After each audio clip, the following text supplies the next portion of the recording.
My parents stood at a microphone and gave their house away as a wedding gift to my younger brother.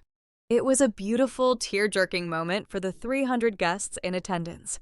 The only problem was I had been paying their mortgage out of my own pocket for 5 years. 2 months later, they demanded the keys to my vacation home. And when I refused, they moved in anyway. I found myself standing on my own porch, alongside a local sheriff, looking through the glass doors at my new sister-in-law, sipping my expensive wine. Before I continue this story, let me know where you are watching from in the comments below. Hit like and subscribe if you have ever had to outsmart the people who were supposed to protect you. The unforgiving Arizona sun beat down on the red dirt of Sedona as I stepped out of a hired black SUV. The gravel crunched beneath my heels. A Coconino County sheriff stood on the cedar deck of my own vacation retreat, shifting his weight uneasily while holding a stack of stapled papers. He let out a slow sigh and held the documents out toward me. Ma'am, they possess a notarized lease agreement. Legally speaking, I cannot evict your parents today. I bypassed the paperwork and looked straight through the expansive floor-to-ceiling glass doors. Inside the air-conditioned living room, my younger brother, new wife Nia, lounged across my custom leather sofa. She held a crystal glass of my vintage Cabernet, swirling the dark liquid with calculated slowness. Our eyes met through the glass. A mocking smirk spread across her face. The sheer audacity radiating from that smile was meant to provoke a screaming match. It was designed to make me lose my temper in front of law enforcement. Instead, I offered the sheriff a polite, unwavering smile. "That is perfectly fine, officer," I told him, keeping my voice smooth and level. "Let them get comfortable." I turned my back on the property, my mind already organizing a sterile surgical retaliation. To understand how my family ended up squatting in my desert sanctuary, you have to rewind the clock. Exactly 2 months earlier, the clinking of fine crystals sliced through the ambient chatter of an elite ballroom at the Ritz-Carlton. I stood near the edge of the dance floor, in a tailored navy silk gown, holding a martini. My father, Richard, stepped up to the grand microphone. He cleared his throat, commanding the attention of the high society crowd. To ensure the spectacular success of Declan new tech startup and Nia branding agency, Richard announced his voice, booming over the speakers. "Brenda and I have decided to officially gift them the deed to our suburban home as a wedding present." The room erupted into rapturous applause. My grip on the stem of my martini glass tightened until my knuckles turned white. That suburban house would have been seized by the bank half a decade ago if I had not been quietly wiring $4,000 a month to keep the lender at bay. For 5 grueling years, I maintained a roof over their heads. Today they used my silent financial sacrifice to purchase public adoration for their golden boy. I did not throw my drink. I did not march up to the stage and cause a scene. I simply reached into my clutch, pulled out my phone, accessed my banking portal, and permanently canceled the automated mortgage transfers. The financial lifeline was severed. The ambient hum of the Ritz-Carlton ballroom felt suffocating, despite the soaring ceilings and cascading crystal chandeliers. 300 well-heeled guests mingled over silver platters of caviar and imported truffles. I stood near the edge of the polished mahogany dance floor, holding a chilled martini. I wore a tailored navy silk gown that cost more than my parents earned in a month. I manage wealth for a living.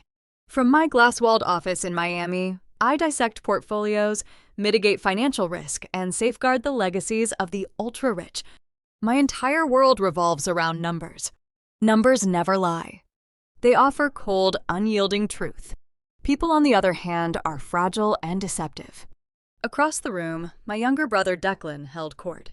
He wore a velvet dinner jacket, projecting the curated image of a Silicon Valley disruptor. He was currently cornering a polite but visibly bored hedge fund manager, explaining his latest app concept. Declan used hollow corporate buzzwords like synergy and blockchain integration to mask the reality that his company possessed zero actual revenue. He was 29 years old and had never worked a standard 40-hour week in his life. Standing right next to him was Nia. My new sister-in-law carried a flute of champagne with practiced predatory elegance. She marketed herself to the world as a high-end brand advisor. I watched her scan the room. Her dark eyes darted from the designer watches on the wrists of the guests to the limited edition handbags resting on the tables.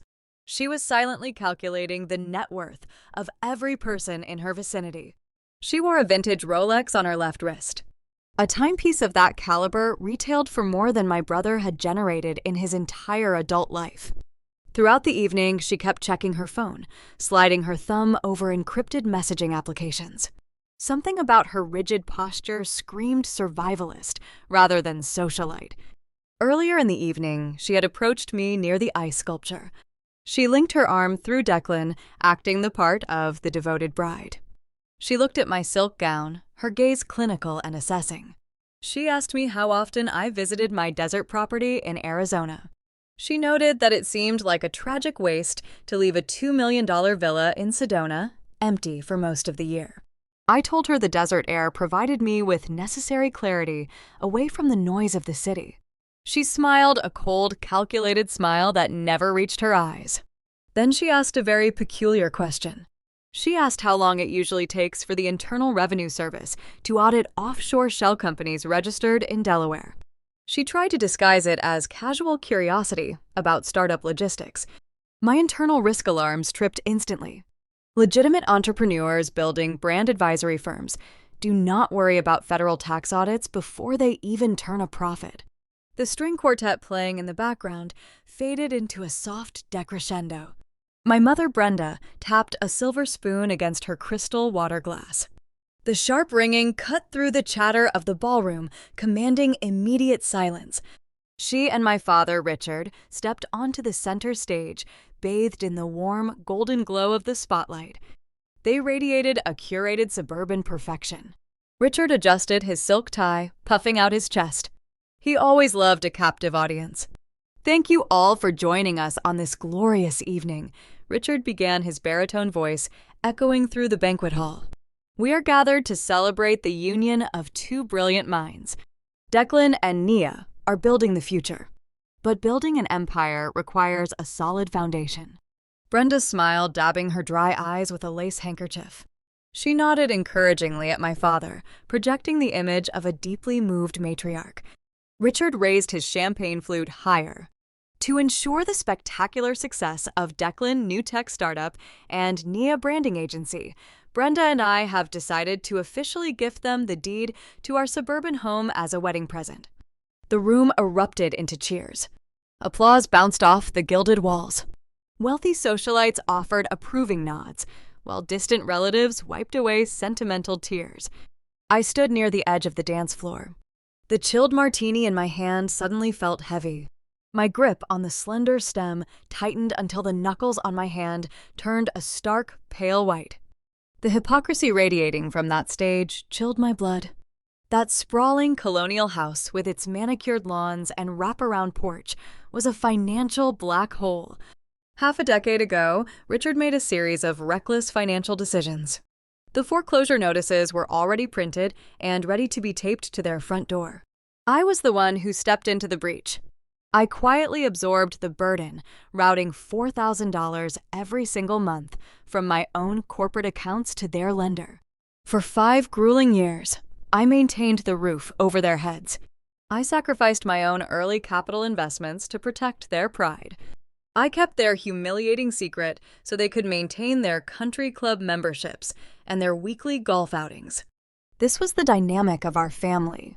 When I was 18, working 2 waitress shifts to afford my college tuition, I begged my father for a small loan to buy textbooks. Richard scoffed at me, turned around, and handed a 13-year-old Declan a thick wad of cash for a new gaming console.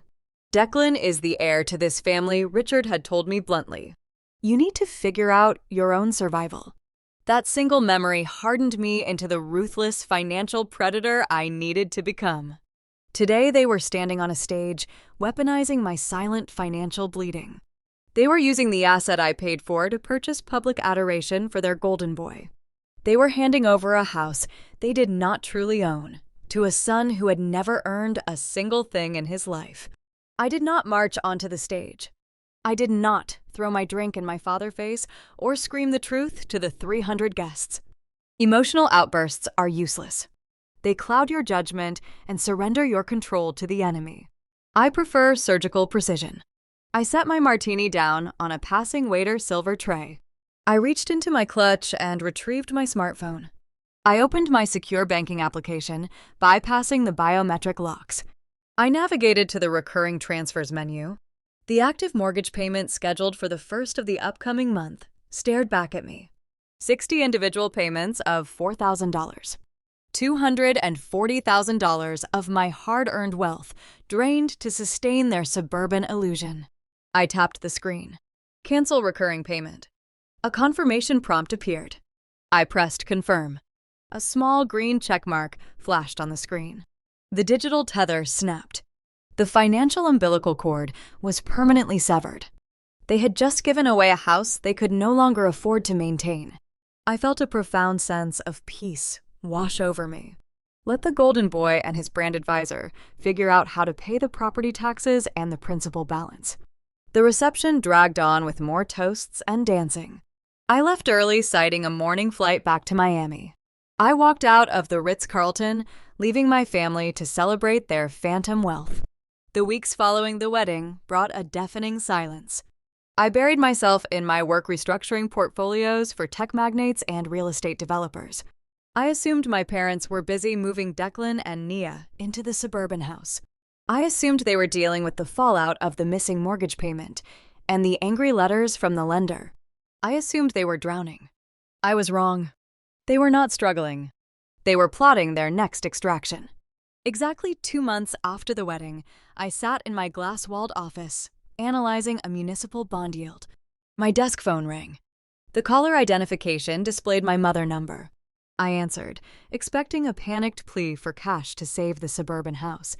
She did not call to ask why the bank was sending late notices. She did not even offer a polite greeting. Brenda called to demand the access codes to my Sedona retreat.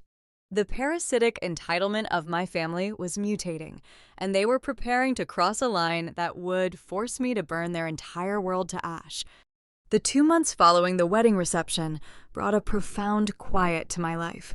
I operated from my executive suite in Miami, enclosed in floor-to-ceiling glass overlooking the Atlantic Ocean. My days consisted of restructuring high-yield portfolios, analyzing tech sector futures, and shielding the wealth of my clients from market volatility. I expected the silence from my family.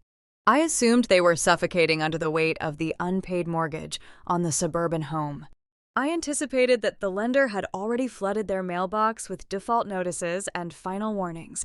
I envisioned my parents scrambling to maintain their curated country club image, while their financial foundation crumbled beneath them. My assumption was interrupted on a Tuesday morning. I was reviewing a quarterly earnings report when my private direct line illuminated. Only a select few clients possess that number. I picked up the receiver, expecting a conversation about municipal bonds. Instead, the sharp, entitled voice of my mother pierced the quiet of my office. Brenda did not offer a polite greeting. She did not ask about my well-being or inquire about my firm. She treated the phone call like a transaction at a drive-through window. She demanded the security keypad sequence for my Sedona retreat. Her tone was brisk and commanding, stripped of any maternal warmth. I asked her why she required access to a property located 2,000 miles away from her new primary residence. Her explanation was a masterpiece of manufactured victimhood. Declan and Nia needed absolute privacy, she claimed. According to Brenda, the newlyweds were initiating a top-to-bottom renovation of the childhood home to better suit their high-profile lifestyle. Contractors were supposedly tearing down drywall and installing custom fixtures. Because the house was an active construction zone, my parents were effectively kicked out onto the street by the very people they had just gifted the property to. They needed a temporary place to stay, and they expected me to act as their free luxury refugee camp. Brenda told me to email the gate codes and arrange for my property management company to stock the refrigerator before their flight landed on Thursday. I sat in my ergonomics chair, staring at the glowing data streams on my dual monitors. The sheer parasitic nature of her demand was breathtaking. They gave away a house they could not afford, and when the recipients discarded them, they immediately turned to the daughter they had marginalized for decades. I did not raise my voice. I did not engage in a bitter argument about fairness or gratitude. I delivered my response with the same sterile precision I use when declining a toxic asset acquisition. I told her my desert property was not a boarding house. I informed her that she and Richard made their choices at the altar, and they would have to find their own accommodations. Brenda gasped, her indignation flaring. She threatened to call the extended family and expose my selfish behavior. She promised to make sure everyone knew I was abandoning my own parents in their time of need. I simply told her to enjoy her renovation and disconnected the call. I placed the receiver back onto the cradle. The digital numbers on the market ticker scrolled across the bottom of my screen, but my focus drifted. The interaction triggered a visceral memory, pulling me back through time. The pristine, air-conditioned environment of my Miami office faded, replaced by the stifling heat and the lingering smell of fried oil from a roadside diner. I was 18 years old. My feet ached from working consecutive double shifts, carrying heavy trays of cheap food to impatient customers. I stood in the grand foyer of our suburban home, clutching a wrinkled printed invoice from my university. It was a tuition bill for my freshman semester. I was short by a few $1,000s. I approached my father, seeking a small temporary loan to bridge the gap. I promised to pay him back with interest from my upcoming paychecks. Richard did not even look at the invoice. He scoffed a sharp, dismissive sound that echoed off the high ceilings. He turned away from me, reaching into his leather wallet. He pulled out a thick stack of crisp $100 bills and handed them directly to a 13-year-old Declan. The money was for a new gaming console and a stack of video games. My brother snatched the cash without a word of thanks, retreating to his bedroom. I stood there exhausted and humiliated, holding my unpaid tuition bill. Richard looked at me with cold, unyielding eyes. Declan is the heir to this family. My father told me, his voice devoid of any affection. You need to figure out your own survival. That single memory was the crucible that forged my entire existence. It stripped away the naive hope that I would ever earn their love through hard work or obedience. It taught me that resources are finite and loyalty is a myth sold to the weak. That rejection hardened me into a financial predator. I learned to read numbers instead of emotions. I built an impenetrable fortress of wealth because I knew no one would ever come to my rescue. The memory dissolved, pulling me back to the present. The cold realization settled over me like a tailored suit. Something about Brenda and her renovation story did not align with the factual data. As a wealth manager, I assess risk by searching for anomalies. The entire narrative was one massive anomaly. A floor-to-ceiling renovation of a sprawling suburban home requires significant liquid capital. Contractors demand hefty deposits. Materials must be purchased up front. Where was the funding originating from? I knew the exact state of my parents' finances. They were leveraged to the hilt. Declan possessed zero actual revenue from his phantom tech startup. He spent his days pitching vaporware to skeptical investors. My analytical mind drifted toward the newest addition to our family tree, Nia. I recalled her behavior at the wedding reception. The details I had filed away began to surface, forming a chilling mosaic. She marketed herself as a brand advisor, yet she wore a vintage Rolex Daytona on her left wrist. A timepiece with that specific reference number retailed for exceptional sums on the secondary market. Declan could not afford the tax on that watch, let alone the purchase price. Throughout the evening, she kept her phone angled away from the crowd, sliding her thumb over encrypted messaging applications. True entrepreneurs want their communication visible. They want to network. People who use encrypted messaging apps at a family wedding are hiding their operational footprint. Then there was the question she asked me near the ice sculpture. She had inquired about the timeframes for Internal Revenue Service audits on offshore entities registered in Delaware. Wealth managers understand the specific utility of Delaware LLCs.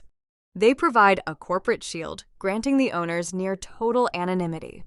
You do not establish a Delaware LLC to run a local brand advisory firm. You establish one to move high volumes of capital without regulatory oversight. The fact that she was worried about a federal tax audit before her husband even launched a functional product was a glaring red flag. Nia was not a socialite building a startup. She possessed the distinct operational signature of a professional grifter. The pieces clicked together in my mind. The sudden renovation was a smokescreen. The demand for my Sedona property was not just about finding a place to sleep. It was a calculated maneuver to isolate my parents and gain total control over their assets. Nia was moving pieces on a board my family did not even realize they were playing on. I leaned forward, typing a command into my terminal to run a preliminary background sweep on my new sister-in-law. The system required a few days to penetrate the public record databases and aggregate her financial history. I felt a subtle shift in the atmosphere. The storm was brewing, and it was heading directly toward my ungrateful family. 4 days later, the impending disaster finally breached my perimeter. I was sitting in a high-stakes strategy meeting with a billionaire tech developer discussing the acquisition of a commercial real estate portfolio. My phone rested face down on the polished mahogany conference table. The emergency line vibrated a harsh buzzing sound that interrupted the presentation. I checked the screen. The caller identification did not display a financial institution or a client. The digital text read, Coconino County Sheriff, Sedona, Arizona. My parents had not accepted my refusal. They did not find a local hotel or rent an apartment. The parasitic entitlement they harbored had mutated into blatant criminal trespass. I excused myself from the billionaire, stepped into the quiet hallway, and answered the call, preparing to confront the intruders. The true war was about to begin. I stepped out of the high-stakes strategy meeting, leaving the billionaire tech developer waiting in the boardroom. The plush carpet of the Miami office corridor muffled my footsteps as I answered the call. The voice on the other end belonged to a seasoned law enforcement officer stationed in Sedona. He informed me that the perimeter security alarms at my desert retreat had been triggered earlier that morning. My private security firm had dispatched the local authorities to investigate a suspected break-in. The sheriff found 3 individuals inside the property. They did not pry open a window or pick a lock. They bypassed the electronic gates using a master override sequence. When the deputies entered the living room with their hands on their holsters, the intruders did not panic or surrender. Instead, an elderly man claiming to be my father casually handed the commanding officer a stack of stapled legal documents. I did not waste time arguing over the phone. I instructed the sheriff to remain on the premises and immediately arranged a private charter flight from Miami to Flagstaff. During the 4-hour journey across the country, my mind operated with surgical detachment. I reviewed the security protocols of my property. I analyzed the potential legal loopholes my family might try to exploit. By the time the hired black SUV navigated the winding red rock canyons and pulled into my private driveway, the blinding Arizona sun was beating down on the arid landscape. The timeline catches up to the opening moment on the cedar deck. The gravel crunched beneath my heels as I approached the entrance. The Coconino County Sheriff stood near the heavy oak door, looking incredibly uncomfortable. He was a man accustomed to dealing with clear-cut criminal activity. Domestic disputes involving luxury real estate and wealthy families clearly tested his patience. He let out a slow, heavy sigh and extended a clipped stack of papers toward me. I took the documents and began to read. It was a standard residential lease agreement, drafted with boilerplate legal jargon. According to the printed text, I had formally granted Richard and Brenda the exclusive right to occupy my $2 million villa for an indefinite period. The monthly rent was listed as $1 single. The contract stipulated that the landlord would cover all utility expenses, property taxes, and structural maintenance. It was a parasitic masterpiece, designed to bleed me dry while granting them absolute protection under Arizona tenant rights. I turned to the final page. My eyes scanned the signature line. A digital facsimile of my corporate sign-off rested on the dotted line. It was an impressive forgery, likely lifted from a Public Securities and Exchange Commission filing I had authorized earlier that year. To the untrained eye of a local beat cop, the electronic signature looked legitimate and binding. But my analytical focus shifted away from the fake signature. My gaze locked onto the bottom right corner of the page. Stamped over the date line was a raised circular seal, applied with stark black ink. I traced the embossed lettering with my index finger. It was an official State of Florida notary public stamp. The registered commission number and the printed name belonged exclusively to Nia. This was the pivotal artifact. This was the exact weapon she had boasted about acquiring during the wedding reception. She had paraded around the Ritz-Carlton, claiming her new notary license would streamline Declan and his startup contracts. Instead, she utilized her official state commission to validate a forged property document across state lines. The sheer arrogant stupidity of the act was staggering. A notary public serves as an impartial state commissioned witness to deter fraud. By affixing her own seal to a fabricated lease agreement benefiting her immediate family members, Nia had crossed a catastrophic legal threshold. She was no longer just a manipulative grifter playing psychological games. She had committed felony fraudulent notarization. She had manufactured a counterfeit legal instrument to steal the use of a multi-million-dollar asset. A lesser protagonist would have lost their composure. A different woman would have shoved the forged paperwork into the chest of the sheriff and demanded immediate arrests. I could have screamed about identity theft and ordered the deputies to drag my parents out of the house in handcuffs. But I understand the mechanical reality of the American justice system. Local police departments despise complex paperwork disputes. They operate on immediate physical evidence. A beat cop looking at an elderly couple sitting quietly in a living room holding a notarized lease will never initiate an eviction on the spot. Law enforcement views these situations as messy civil matters. If I demanded an arrest, the sheriff would simply tell me to hire a real estate attorney and file a formal grievance in housing court. The process would take months. It would cost thousands of dollars in legal fees. It would give my family ample time to entrench themselves, destroy my property, and play the victims in front of a judge.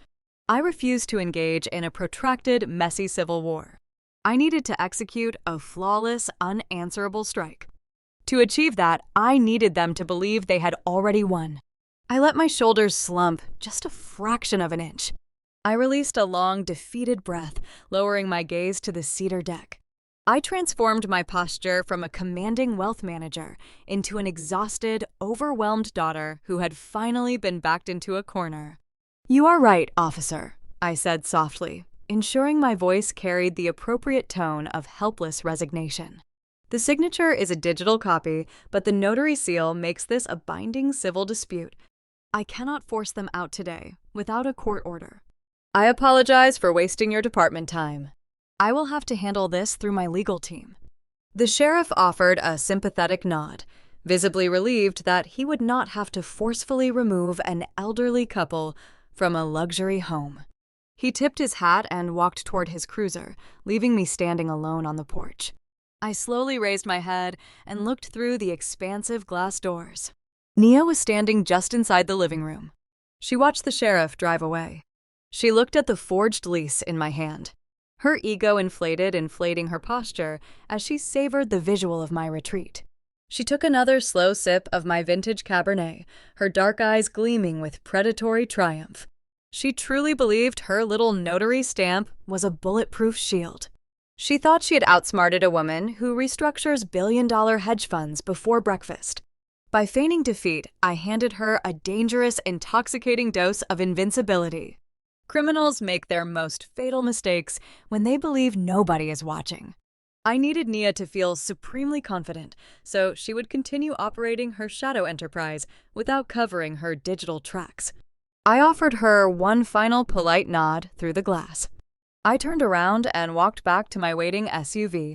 I climbed into the leather back seat and instructed the driver to take me directly back to the private airfield.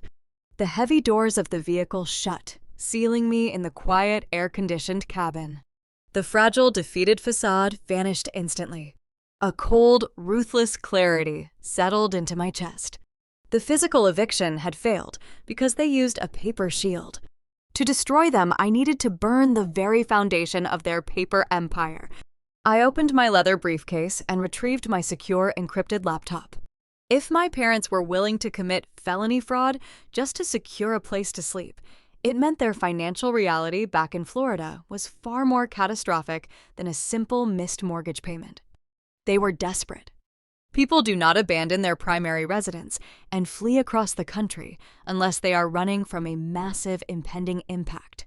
I needed to know why Declan and Nia kicked them out. I needed to see the underlying architecture of this sudden renovation story. I connected my laptop to the secure satellite network. I did not intend to hire a civil attorney. I intended to bypass the standard legal routes and utilize my firm proprietary wealth tracking software to run a full forensic audit on my own bloodline. The digital hunt was on. I typed the initial override commands targeting the banking nodes connected to Declan and his supposed tech startup. The firewall processing bar crawled across my screen, bringing me one step closer to the truth. The private jet touched down on the tarmac in Miami long after the sun had set. The humid coastal air provided a stark contrast to the dry, unforgiving heat of the Arizona desert I had just left behind. I did not return to my penthouse apartment to rest. I instructed my driver to take me directly to the financial district. The towering glass and steel structure of my firm stood silent against the night sky. Most of the junior analysts and associate managers had logged off hours ago, leaving the executive floors shrouded in quiet shadow. I walked through the empty corridors, my heels clicking a steady rhythm on the polished marble. I entered my suite, locked the heavy glass door, and approached my workstation. I bypassed the standard legal department protocols. Civil lawyers deal in letters mediations and prolonged courtroom theatrics. I deal in raw, unyielding data. I booted up the primary terminal on my mahogany desk, accessing the proprietary wealth tracking algorithm my firm utilizes to hunt hidden assets for our elite clientele. This software is designed to penetrate complex corporate veils and trace liquidity across international borders. Turning it on, my own family felt like aiming a sniper rifle at a paper target, but the situation demanded an immediate autopsy of their financial structure. My initial hypothesis was straightforward and deeply rooted in decades of family history. Declan was the golden boy.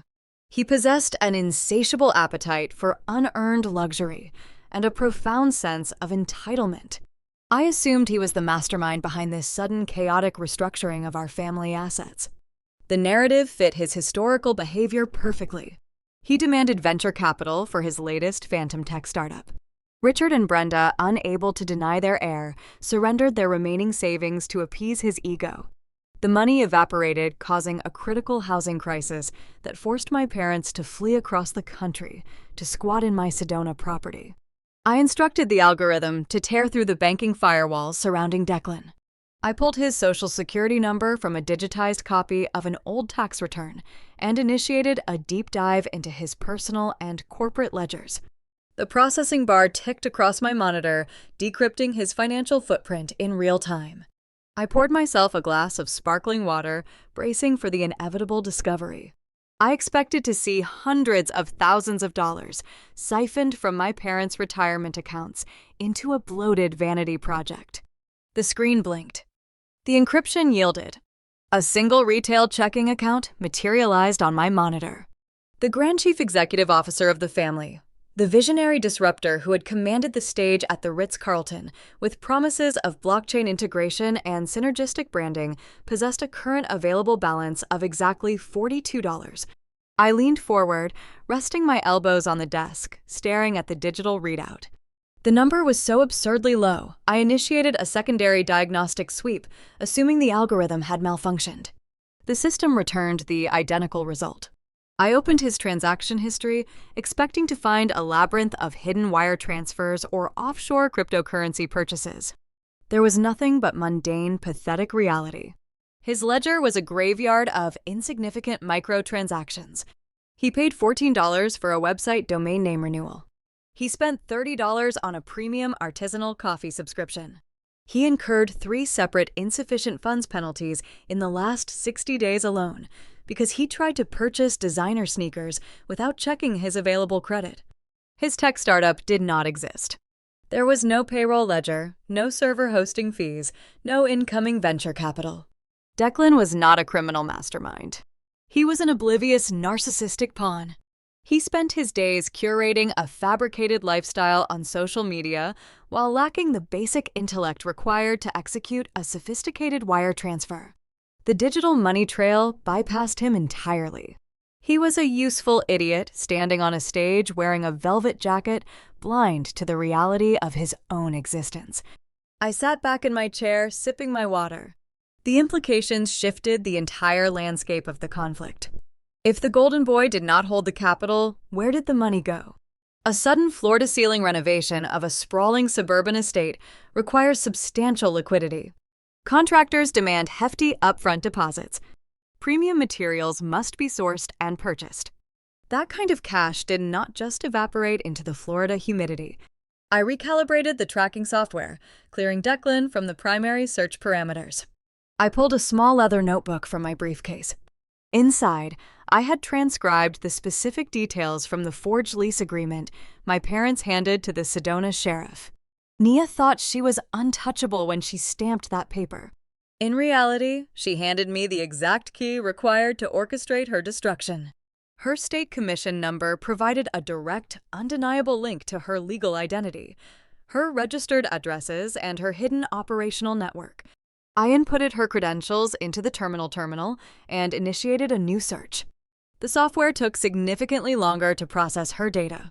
It hit immediate resistance, encountering layered security protocols, anonymized routing numbers, and encrypted privacy barriers. Nia was not operating a standard retail checking account. She was utilizing a sophisticated network of obscured financial vehicles designed to repel casual inquiry. 10 minutes later, the first firewall crumbled. The screen flooded with cascading data streams. I was no longer looking at a single individual. I was looking at a labyrinth of corporate shell entities. Nia controlled 6 different limited liability companies. Every single one of them was registered to a virtual mailbox in Delaware. Wealth managers understand the specific utility of Delaware registrations. The state provides a corporate shield, granting business owners near total anonymity and shielding their assets from standard public scrutiny. You do not establish a Delaware holding company to run a local brand advisory firm. You establish one to move high volumes of illicit capital without regulatory oversight. I opened the operational filings for each of her entities. None of them produced tangible goods. None of them offered legitimate commercial services. They existed solely to shuffle capital across state lines, layer transactions, and obscure the ultimate destination of funds. The revelation settled over me with chilling clarity. Nia was not a high-end brand advisor, striving for legitimate entrepreneurial success. The vintage Rolex Daytona she wore at the wedding and the encrypted messaging applications she monitored during the reception were not eccentric quirks of a driven professional. They were the standard operational tools of a highly sophisticated grifter. She did not marry Declan for love. She did not marry him for his non-existent tech empire or his superficial charm. She targeted him specifically for his gullible nature and his proximity to untapped resources. Declan was a Trojan horse, granting her direct access to the true prize. She targeted my parents. For 5 grueling years, I had paid their mortgage on time every single month. I maintained their credit score at a pristine, untouchable tier. I ensured their debt-to-income ratio remained immaculate. To a professional parasite, a flawless credit profile attached to an elderly couple is a goldmine waiting to be excavated. Nia orchestrated the entire wedding spectacle to cement her position within the family trust. She played the role of the devoted bride, flattering my father and indulging my mother. She engineered a fake housing crisis to separate my parents from their primary asset, shipping them off to my Arizona property so she could operate the extraction without supervision or interference. She thought she was playing 3-dimensional chess. She believed she had outmaneuvered a group of suburban amateurs, secured a steady stream of capital, and isolated the only person who could stop her. Her strategy was brilliant in its execution. But her arrogant assumption that she could weaponize my own vacation home against me was a fatal miscalculation. By forging my signature and attempting to steal my sanctuary, she just invited a grandmaster to the board. I knew she was hoarding capital within her Delaware shells. The ledgers indicated recent massive deposits bouncing between her obscured accounts. But a grifter cannot steal what does not exist. My parents lived paycheck to paycheck, sustaining their hollow country club lifestyle entirely on my silent charity. They did not have hundreds of thousands of dollars sitting in a liquid savings account for Nia to drain. To understand the exact mechanism of her theft, I had to examine the source material. I needed to see how she transformed an elderly couple with zero liquid cash into a funding mechanism for a criminal syndicate. I shifted my digital crosshairs away from the newlywed couple.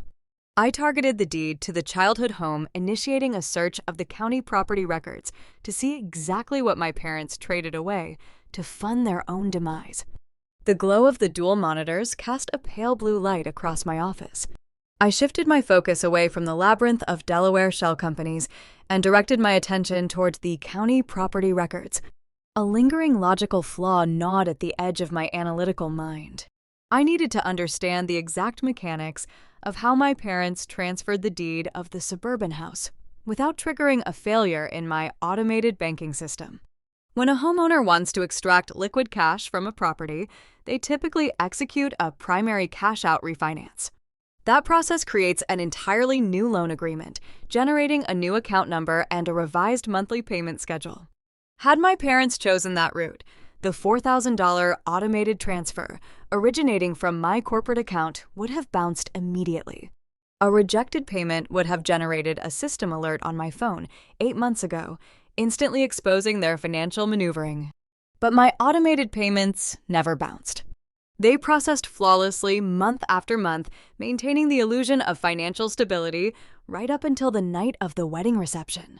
I accessed the municipal clerk registry, bypassing the public portal to utilize a direct title search terminal. I typed in the address of the childhood home. The property profile loaded, populating the screen with decades of tax assessments and recorded encumbrances. I scrolled past the original mortgage documentation and stopped at a file logged exactly 8 months prior to the Ritz-Carlton reception. The document was a secondary lien. Richard and Brenda did not execute a primary refinance. They applied for a home equity line of credit. The sheer calculated brilliance of the maneuver was staggering. A home equity line functions as a secondary mortgage running parallel to the original loan. It allows the property owner to borrow liquid cash against the appraised value of the house. For 5 years, I had dutifully paid down their principal balance. My silent financial sacrifice artificially inflated the available equity in their home. I built a mountain of pristine, unencumbered value block by block. My parents walked into a secondary lending institution and presented themselves as responsible, affluent homeowners. The underwriting department ran a credit check and found a flawless payment history. The bank did not know a wealth manager in Miami was funding that perfection. They only saw pristine credit scores and substantial equity. Based on that fabricated stability, the lender approved a revolving credit line of $500,000. Because the home equity line operated independently from the primary mortgage, my automated payments continued to hit the original account without interruption. The bank remained satisfied. I remained entirely blindfolded by my own reliability. My parents utilized my financial diligence to dig a catastrophic pit right beneath my feet. I opened the disbursement ledger attached to the public recording. Richard and Brenda did not leave the credit line open for emergencies. They authorized an immediate maximum withdrawal. They drained $500,000 in liquid cash just weeks after the account was opened. The pieces of the puzzle snapped together, forming a terrifying portrait of greed and manipulation. My parents did not use that cash to repair the roof or upgrade the kitchen. They handed every single dollar directly to Nia to fund her fabricated brand advisory firm and Declan's supposed tech startup. The cash vanished into her obscure Delaware holding companies, swallowed by a system designed to launder and conceal. After stripping the childhood home of its entire stored value, Richard and Brenda stood on that stage at the Ritz-Carlton. They puffed out their chests and basked in the applause of 300 elite guests. They proudly announced they were gifting the deed to the newlyweds. They genuinely believed they were offering a generous, aristocratic gesture. In reality, they were handing Declan and Nia a hollowed-out financial husk. They turned a safe suburban asset into a ticking debt bomb. Nia stood beside my brother at that wedding reception, accepting the deed with a radiant smile. She knew the house was stripped. She was the one holding the extracted cash. She accepted the title to the property, knowing it was tied to a $500,000 anchor. My eyes drifted down to the current status indicator of the home equity account. Secondary credit lines require monthly interest payments to remain in good standing. I pulled the payment history for the last 3 billing cycles. Month 1 showed $0 received. Month 2 displayed identical results. Month 3 indicated the exact same failure. Nia and Declan had not made a single payment toward the debt they inherited. Nia drained the cash out of my parents' hands and left the encumbrance to rot. The grace period offered by the lender was officially exhausted. The numbers on my screen glowed a harsh warning red, indicating an imminent default status. The bank holding the $500,000 note was no longer sending polite reminder letters. Their automated collection algorithms had triggered the final phase of delinquency. The legal department was currently drafting the formal notice of default. Foreclosure was no longer a distant possibility. It was a scheduled certainty. The situation clarified the bizarre events in Arizona. Nia knew the bank was preparing to seize the suburban home. She knew the foreclosure notices were about to arrive in the mail. If Richard and Brenda remained in the house, they would intercept the warning letters and demand answers about the missing money. Nia needed to remove them from the premises to maintain her cover story. She orchestrated the fake renovation narrative. She manipulated my parents into demanding access to my Sedona retreat. When I refused, she utilized her state notary stamp to forge the lease agreement, packing my parents onto a plane and shipping them 2,000 miles away. My vacation home was not a temporary accommodation. It was a quarantine zone. Nia exiled my parents to the desert to keep them isolated and oblivious, while the bank finalized the seizure of their primary residence. Furthermore, she intended to use the forged lease to secure a foothold in my real estate portfolio. She knew the suburban house was doomed, so she attempted to pivot and steal my property to replace her losses. I leaned back in my ergonomic chair, rubbing my temples. The psychological warfare she employed was breathtaking. She weaponized my brother ego, exploited my parents' financial ignorance, and attempted to neutralize me with a fabricated legal document. She was a parasite leaping from one dying host to a stronger one. She thought her strategy was foolproof. She assumed I would surrender the Sedona property rather than engage in a messy civil dispute with a local sheriff. She believed she had ample time to drain the remaining resources and vanish before the foreclosure process reached its inevitable conclusion. But grifters always make a fatal miscalculation when they experience early success. They assume their targets are passive. Nia did not realize my proprietary software had just mapped her entire operational network. She did not know I could see the impending foreclosure, the empty retail accounts, and her obscure Delaware shell companies. I reached for my glass of sparkling water, prepared to draft a strategic countermeasure. I intended to let the bank seize the suburban house and watch the fallout shatter her carefully constructed illusion. But before the glass touched my lips, my personal cell phone illuminated on the mahogany desk. The screen displayed an incoming encrypted message. The sender ID was masked, but the digital signature routed through a familiar, secure server. Nia was monitoring her own digital perimeter. She recognized that someone had pinged the public property records regarding the home equity line. She sensed the sudden shift in the atmosphere and realized I was no longer playing the role of the defeated sister. I unlocked the device and opened the message. Nia was not waiting for me to strike. She was launching a preemptive psychological attack. She decided to bypass the petty real estate games and aim a lethal weapon directly at my professional career. The text contained a single attached file and a chilling ultimatum that threatened to strip me of everything I had built over the last decade. The screen of my secure mobile device cast a harsh white glare across the mahogany desk. I stared at the masked sender ID. Grifters usually prefer the shadows, avoiding direct confrontation until their extraction is complete. Nia breaking protocol meant my deep dive into the county property records had triggered an alert on her end. She knew I was mapping her financial footprint. Instead of retreating, she chose to launch a preemptive strike. I tapped the screen, opening the encrypted message. There was no greeting. There was only a brief string of text and a large digital attachment. The message demanded my immediate attention, dictating that I review the attached file before making any further decisions regarding the eviction of my parents.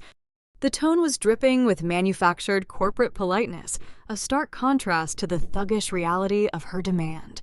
I downloaded the file, routing it through my firm's standalone security sandbox to neutralize any embedded malware. The document opened on my secondary monitor. I expected to see a tearful letter from my mother, or perhaps a hollow legal threat, drafted by a cheap strip mall attorney. What I found was a weaponized masterpiece of digital forgery. Nia had marketed herself as a high-end brand advisor. While her business was a hollow shell, her technical proficiency in graphic design was undeniably lethal. The file contained a meticulously constructed dossier of email communications. I recognized the base format immediately. They were old correspondence threads between my personal email account and the archaic desktop computer I had purchased for my father years ago. The machine still sat in the study of the suburban house, gathering dust. Nia had clearly scoured its hard drive mining for raw materials. She found a thread from half a decade ago. At the time, Richard had asked for casual advice regarding his modest retirement portfolio. I had sent a vague response discussing general market trends and noting a public shift in a specific tech sector. It was an innocuous conversation. Nia took that innocent thread and applied her digital scalpel. She altered the timestamps, bringing the dates forward to align perfectly with a highly publicized corporate merger that occurred just last year. She modified the text, swapping out my general market observations for highly specific proprietary stock ticker symbols. She spliced in fabricated attachments, making it appear as though I was sharing confidential client earnings reports prior to their public release. The final page of her dossier tied the fabricated narrative together with a forged banking ledger. She engineered a fake routing sequence, linking the phantom profits from this manufactured stock manipulation directly to the $4,000 monthly mortgage payments I had been sending to my parents' lender. She painted a vivid, irrefutable picture of felony insider trading. The narrative suggested I was using my executive position to steal proprietary market data, generating illicit capital, and funneling the dirty money into domestic real estate to wash it clean. I leaned back in my chair, my eyes scanning the flawless kerning and the perfectly matched corporate watermarks. The forgery was exceptional. A trained digital forensics team would eventually dismantle it and prove my innocence. But Nia was not planning to take this to trial. She was planning to use the court of public opinion and the hair-trigger paranoia of the financial sector. The Federal Securities and Exchange Commission operates on a mandate of strict compliance. For a wealth manager handling billion-dollar portfolios, managing risk is the entire foundation of the career. Trust is the only currency that matters. If this fabricated dossier landed on the desk of an investigator, they would not wait for a formal conviction to act. The regulatory body would initiate an immediate inquiry. The protocol for an active insider trading investigation is swift and unyielding. My executive license would be suspended pending review. My corporate firm, to protect its own liability, would place me on immediate administrative leave. My personal assets would be frozen. The billionaire clients who trusted me to safeguard their fortunes would panic and withdraw their capital long before my legal team could prove the emails were doctored. The mere whisper of federal financial crimes would eradicate my decade of flawless professional ascension in a matter of hours. Nia understood this ecosystem perfectly. She knew she did not need a bulletproof legal case. She only needed enough smoke to trigger the fire alarms. I scrolled down to the final page of the document to read her ultimatum. The terms were explicit. The forged civil lease, keeping my parents in Arizona, was no longer sufficient. Nia demanded total ownership. She instructed me to draft and sign a permanent quitclaim deed, transferring the Sedona property exclusively into her name. She gave me exactly 48 hours to execute the transfer and file the paperwork with the county clerk. If I failed to comply, or if I attempted to contact local law enforcement, the dossier would be simultaneously emailed to the Federal Enforcement Division and the senior partners at my firm. She believed she had executed a flawless checkmate. She looked at the chessboard, saw my king cornered, and assumed the match was over. She expected me to panic. She anticipated a frantic phone call where I would beg for an extension or attempt to negotiate a lesser ransom. Grifters thrive on the emotional collapse of their victims. I sat in the quiet glow of my office, taking a slow, deliberate breath. The initial shock faded, replaced by a profound, icy calm. Nia had crossed a threshold from which there is no return. By sending this email, she committed federal extortion across state lines. She escalated a petty domestic squabble over real estate into a high-stakes corporate war. A lesser target would have surrendered the house to save their career. A frightened victim would have signed the deed, hoping to buy silence. But paying a blackmailer never purchases peace. It merely establishes a subscription service for future extortion. I did not intend to surrender my sanctuary. I did not intend to negotiate. I stared at the forged documents, recognizing the fatal flaw in her brilliant design. Nia demanded I transfer the property to her, but she was currently operating her entire financial life through a labyrinth of Delaware shell companies. She was hiding cash stolen from a home equity line. She was terrified of an audit. She wanted the desert villa. I decided I would give her exactly what she asked for. I would draft the quitclaim deed. I would sign over the $2 million asset. But I would not hand her a life raft. I would hand her an anchor. I reached for my desk phone, bypassing my personal contacts, and dialed a number I reserved exclusively for high-level corporate intelligence. The game required a new player, and I knew exactly who to invite to the board. The aroma of roasted espresso beans masked the quiet tension inside the unassuming corner cafe in downtown Miami. The morning rush had faded, leaving only a few scattered patrons reading newspapers or typing quietly on their laptops.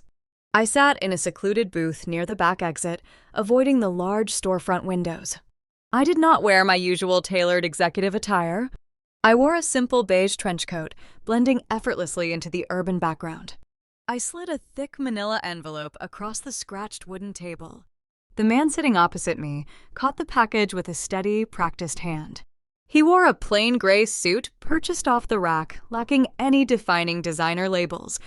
He possessed the tired, vigilant eyes of a seasoned veteran, accustomed to untangling webs of corporate deceit. He was a special agent for the Internal Revenue Service Criminal Investigation Division. My private corporate intelligence contact had arranged the meeting shortly after I flagged the suspicious Delaware registrations during my late-night audit. The agent opened the envelope, spreading the printed ledgers and forensic financial maps across the table. I did not ask him for a personal favor. I did not beg him to save my vacation home from squatters.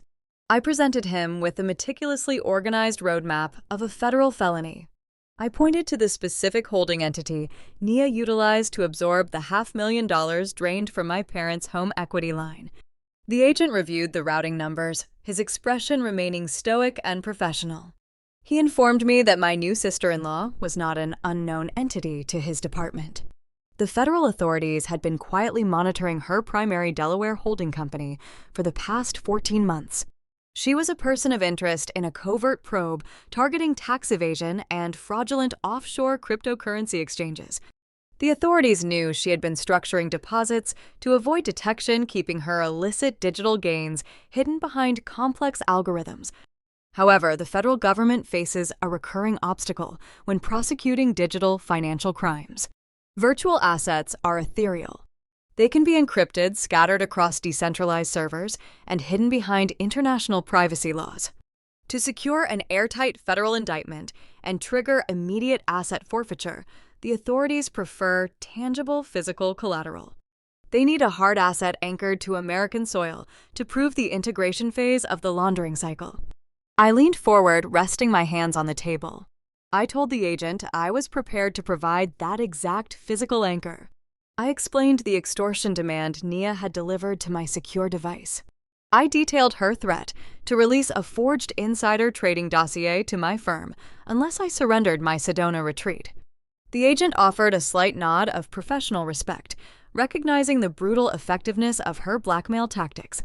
He asked me how I intended to proceed facing such a lethal threat to my executive license. I told him I intended to sign the property away before the sun went down. The strategy was a masterclass in weaponized compliance. When a property owner executes a quitclaim deed, they relinquish all legal rights and interests in a specific parcel of real estate, transferring it to a designated grantee. Nia demanded I transfer the desert villa into her possession. But my legal team drafted the document with a precise, lethal modification. I did not name Nia as the individual grantee on the deed. I listed the exact Delaware holding company that the Internal Revenue Service was currently auditing. By signing that piece of paper, I would legally inject a highly visible physical asset directly into the center of an active federal investigation. The moment Nia accepted the transfer, she would merge a clean, tangible property with a toxic offshore syndicate. She would transition from a suspected tax dodger to an active participant in real estate money laundering. I was handing the government the exact physical leverage they needed to freeze her accounts and drop the hammer on her operation. The agent gathered the paperwork, sliding the envelope back into his worn leather briefcase. He gave me a single confirming nod before standing up and walking out the back door of the cafe. The trap was set. The poison pill was formulated. All I had to do was deliver it to the target. I returned to the private airfield and boarded a charter flight back to Arizona. During the journey, I prepared my physical facade. Corporate warfare requires impeccable theater. If I walked into my villa projecting the cold, unyielding authority of a wealth manager, Nia would sense a trap. She needed to see a broken woman. She needed to believe her extortion had successfully shattered my defenses.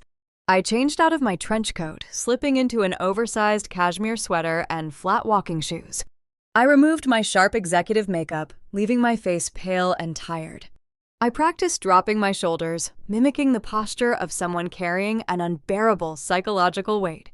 A predator must know exactly how to mimic the prey. The hired car dropped me off at the edge of the Red Rock driveway. The late afternoon sun painted the desert sky in vibrant shades of orange and purple. I walked slowly toward the heavy oak door of my own home. I did not knock or announce my arrival. I keyed the master access code and pushed the door open. The blast of air conditioning washed over me, carrying the scent of expensive catered food. My father, Richard, reclined in a plush leather armchair, watching a golf tournament on the oversized flat-screen television. My mother, Brenda, sat on the patio, outside thumbing through a luxury home magazine. They looked incredibly comfortable, lounging in a stolen paradise oblivious to the financial guillotine hovering over their heads back in Florida. Nia sat waiting for me in the center of the living room. She was perched on the edge of the glass coffee table, the picture of unearned triumph. She wore a silk lounging robe holding a crystal flute filled with my premium vintage champagne. When she saw me enter, her dark eyes lit up with predatory glee. She scanned my muted appearance, absorbing my slumped shoulders and my pale complexion. Her ego expanded, filling the room. She truly believed she had brought a financial titan to her knees. I did not speak. I walked toward the coffee table and opened my leather tote bag. I pulled out the crisp legal document and placed it on the glass surface. The bold black heading read, "Quitclaim Deed." Nia set her champagne flute down. She did not bother to offer fake pleasantries or maintain the illusion of a warm family bond. She leaned forward, her eyes scanning the legal jargon. She verified the property address. She checked the county parcel numbers, ensuring no acreage was excluded. She noted the transfer of all rights and privileges. She saw her Delaware holding company listed as the recipient. To a grifter obsessed with corporate shields, placing the asset into a limited liability company seemed like a smart routine precaution. It protected her personal identity from local property taxes and potential civil liabilities. She lacked the sophisticated regulatory knowledge to understand that hiding real estate inside an audited shell company was equivalent to swallowing a tracking beacon. She picked up a heavy silver pen and slid it across the glass toward me. "Sign it," she commanded, her voice dripping with venomous satisfaction. "And then I want you out of my house before sunset." I picked up the pen. My hand trembled just slightly, a calculated physical flourish to sell the performance of a defeated sister. I pressed the ink to the paper and signed my name on the dotted line. I authorized the transfer of a pristine sanctuary into the jaws of a federal task force. Nia snatched the paper before the ink could even dry. She held it up to the natural light, inspecting the signature with hungry, greedy eyes. A radiant, wicked smile broke across her face. She had done it. She had outsmarted the brilliant older sister, blackmailed an executive, and stolen a desert palace without firing a single shot. I stepped back away from the table. I let my head hang low, playing the part of the conquered victim. I turned around and walked toward the exit, my flat shoes making quiet, soft sounds on the hardwood floor. As I reached for the door handle, I heard the crisp pop of a new champagne bottle opening behind me. Nia was celebrating her supreme victory. She was toasting to her own brilliance. The dramatic irony tasted sweeter than any vintage wine I had ever consumed. She was drinking to a phantom empire, entirely unaware that the piece of paper she held so tightly was a financial death warrant. She had just tethered herself to a sinking ship, and the federal authorities were already preparing to pull the chain. I walked out into the cooling desert air, leaving the parasites to enjoy their final, fleeting days of freedom. The narrative was about to shift back to the suburban ruins where the true consequences awaited. 3 weeks passed since I walked out of the Arizona desert, leaving my parents and my treacherous sister-in-law to revel in their stolen victory. I returned to the humid coastal climate of Miami and resumed my executive duties managing wealth and analyzing market trends. I did not contact my family. I did not send follow-up emails regarding the forged deed. I simply monitored the digital calendars on my secure terminal, waiting for the bureaucratic machinery of the banking sector to run its inevitable course. 2,000 miles away in Sedona, Richard and Brenda were living a life of parasitic luxury. They settled into my $2 million villa, treating the property like an all-inclusive resort they had rightfully earned. They spent their mornings drinking premium coffee on the cedar deck, watching the sunrise illuminate the red rock canyons. They spent their afternoons lounging by the infinity pool. Brenda maintained a relentless schedule on her social media accounts. She uploaded dozens of curated photographs, boasting to her country club friends back in Florida about their spectacular early retirement. She posted captions praising Declan and Nia for their generosity, framing the newlyweds as successful entrepreneurs who loved their parents enough to fund this lavish lifestyle. My parents genuinely believed they had won. They thought they had successfully discarded the ungrateful daughter, navigated a complex real estate transition, and secured a permanent place in the upper echelon of society. They were insulated by the quiet beauty of the desert blind to the financial storm rapidly approaching their doorstep. When you abandon a primary residence, you must file a change of address form with the Postal Service. Richard had arranged for all their Florida correspondence to be forwarded to the Sedona property. For the first 2 weeks, the mail consisted of glossy catalogs, golf magazines, and standard credit card offers. The yellow forwarding stickers slapped across the envelopes served as the only reminder of their old life. On the third Tuesday of the month, the illusion fractured. The local mail carrier navigated the winding private driveway and deposited a thick stack of letters into the secure lockbox at the edge of the property. Richard strolled down the gravel path wearing linen trousers and expensive sunglasses to collect the daily delivery. He sorted through the pile while walking back toward the patio. He bypassed the magazines and stopped at a distinct envelope protruding from the center of the stack. It was printed on heavy stock paper, colored a sharp, unyielding red. The return address displayed the embossed logo of the secondary lending institution that held their $500,000 home equity line. Richard sat down at the glass patio table. He likely assumed the envelope contained a routine statement or perhaps a generic thank you note for their recent business. He slid his index finger under the flap and tore it open. He unfolded the crisp legal document. There was no polite greeting. The header was printed in bold black ink, commanding immediate attention. It read, "Final notice of foreclosure and intent to seize property." Richard lowered his sunglasses, his eyes scanning the dense legal jargon. The document outlined the brutal mechanical reality of their financial negligence. It stated that the borrowers, Richard and Brenda, had failed to submit the required interest payments for 3 consecutive billing cycles. Because the grace period had expired, the lender was officially invoking the acceleration clause. The entire $500,000 principal was now due immediately. The bank warned that local authorities were already processing the eviction paperwork to secure the collateral. A public auction date was scheduled for the upcoming month. The color drained from my father's face, leaving his skin a sickly translucent gray. His hands began to shake, causing the red paper to rattle against the glass table. The pristine Arizona morning suddenly felt suffocating. He read the numbers again, praying he had misread the zeros. He had not. Brenda walked out onto the patio, carrying 2 glasses of iced tea. She noticed her husband, frozen posture, and the trembling paper in his hands. She set the glasses down and leaned over his shoulder, her eyes darting across the printed text. The cognitive dissonance was paralyzing. They had gifted the house to their son. They assumed Declan and his brilliant new wife were managing the property, handling the taxes, and servicing the debt. The realization that their golden boy and the high-end brand advisor had not paid a single cent toward the $500,000 loan struck them with physical force. Nia had taken the liquid cash and abandoned the debt, leaving the original signers to face the wrath of the creditors. Denial mutated into frantic terror. Their safe, secure retirement was a mirage.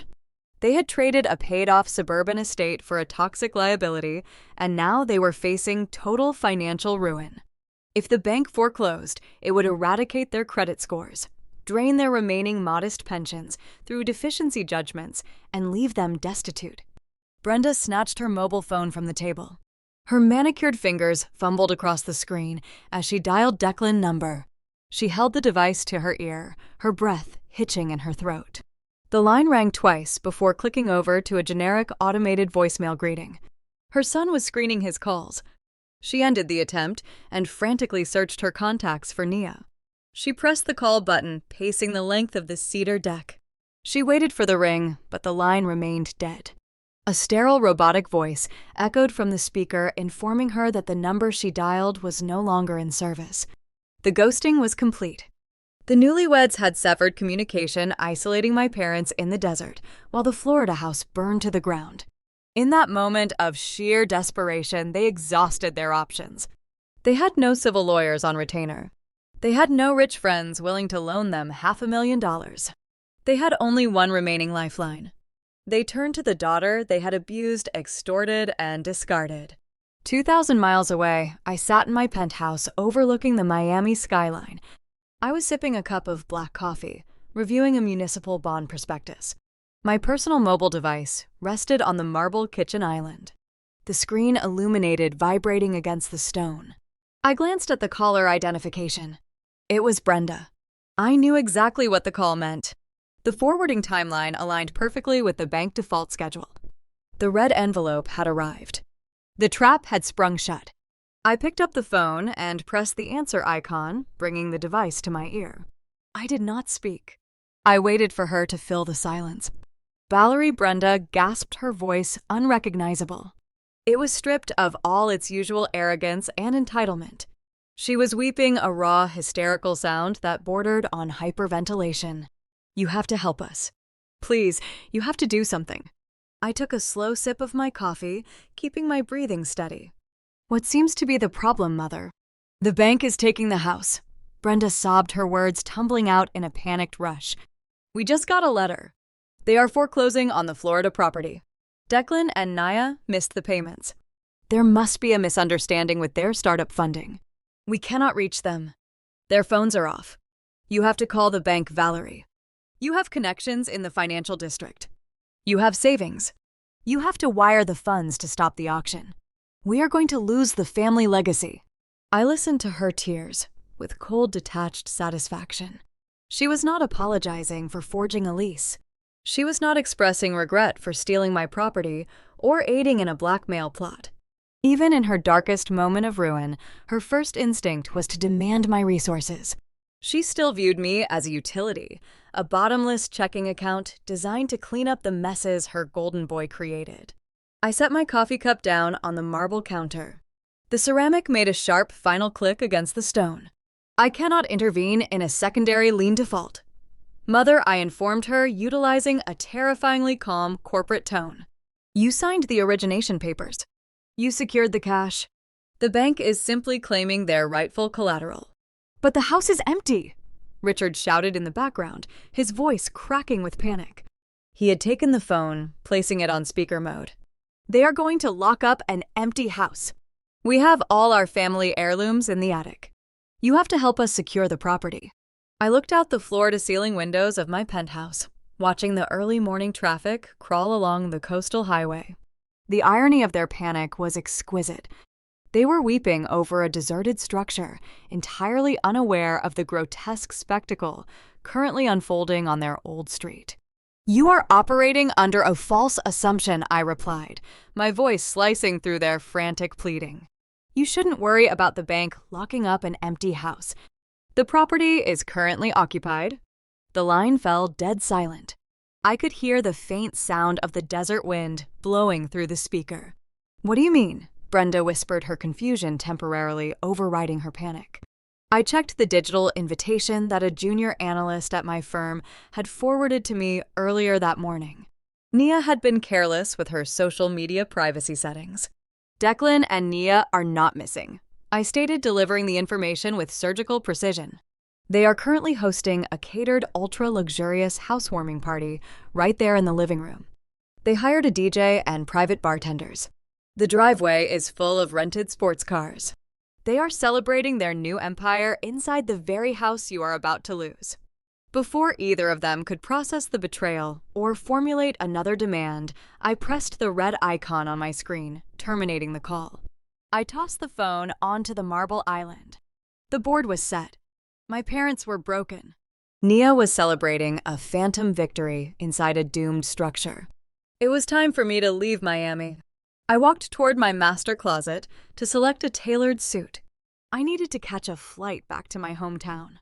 I was going to crash a party, and I intended to bring the entire empire down before the final song played. The charter flight from Miami to my hometown took less than an hour, but the psychological distance felt like traversing a different universe. I left behind a world governed by strict financial regulations and calculated investments. I was descending into a theater of pure delusion. I bypassed the standard rental agencies at the terminal and hired a private chauffeur. The Obsidian town car glided through the quiet suburban streets, wrapping me in a silent, air-conditioned cocoon. As we approached the neighborhood where I spent my childhood, the serene atmosphere fractured. The rhythmic thumping of heavy bass vibrated through the tinted windows of the town car before the house even came into view. My chauffeur turned the final corner, and the sheer scale of the spectacle revealed itself. The quiet residential street was choked with traffic. A velvet rope barricade had been erected across the edge of the driveway, flanked by 2 hired security guards holding digital guest lists. A makeshift valet stand operated on the front lawn. The driveway itself was a showroom of financial irresponsibility. I saw rented lime green supercars, lifted luxury SUVs, and sleek imported sedans parked at crooked angles across the grass. These were vehicles that cost thousands of dollars a day to lease paid for, with the extracted equity of a doomed property. I instructed the chauffeur to park down the street, away from the chaos. I stepped out of the vehicle into the humid night air. I did not wear a cocktail dress or a sequined gown. I was clad in a razor-sharp, custom-tailored white executive suit. The raw silk fabric hung with immaculate precision, projecting cold, unyielding authority. I carried a thick, leather-bound dossier in my right hand. It contained the forensic accounting maps, the bank default notices, and the federal routing numbers connecting my sister-in-law to an active criminal probe. It was a physical manifestation of a financial autopsy. I walked past the velvet ropes. The security guards took one look at my crisp white suit and my unwavering posture and stepped aside, assuming I was a high-level investor or a vital VIP guest. They did not check my name. Predators rarely ask for permission to enter a feeding ground. I pushed open the heavy oak front doors. The interior of the house I had sustained for half a decade had been unrecognizable. The warm suburban aesthetic was erased, replaced by the harsh sensory overload of a cheap nightclub. Neon lights pulsed in time with the deafening electronic music. The living room furniture had been cleared out to create a makeshift dance floor. Waiters in crisp black uniforms circulated through the crowd, carrying silver trays loaded with premium champagne flutes and intricate hors d'oeuvres. The juxtaposition of this grotesque opulence against the reality of the impending foreclosure was nauseating. Every drop of alcohol poured and every strobe light flashing was funded by a $500,000 debt that nobody intended to repay.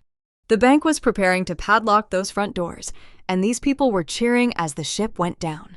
I navigated through the sea of shallow influencers and minor local celebrities. They were busy snapping photographs of themselves, holding expensive drinks, utilizing the curated background to project a false narrative of proximity to wealth. I ignored them, scanning the room for the architects of this disaster. I found Declan first.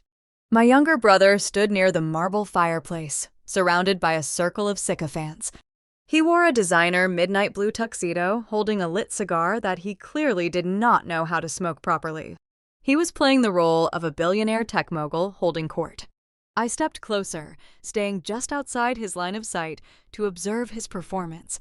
He was speaking loudly, trying to project his voice over the thumping bass. He utilized an endless stream of hollow corporate buzzwords, stringing together phrases about decentralized paradigms, blockchain integration, and synergistic market disruption.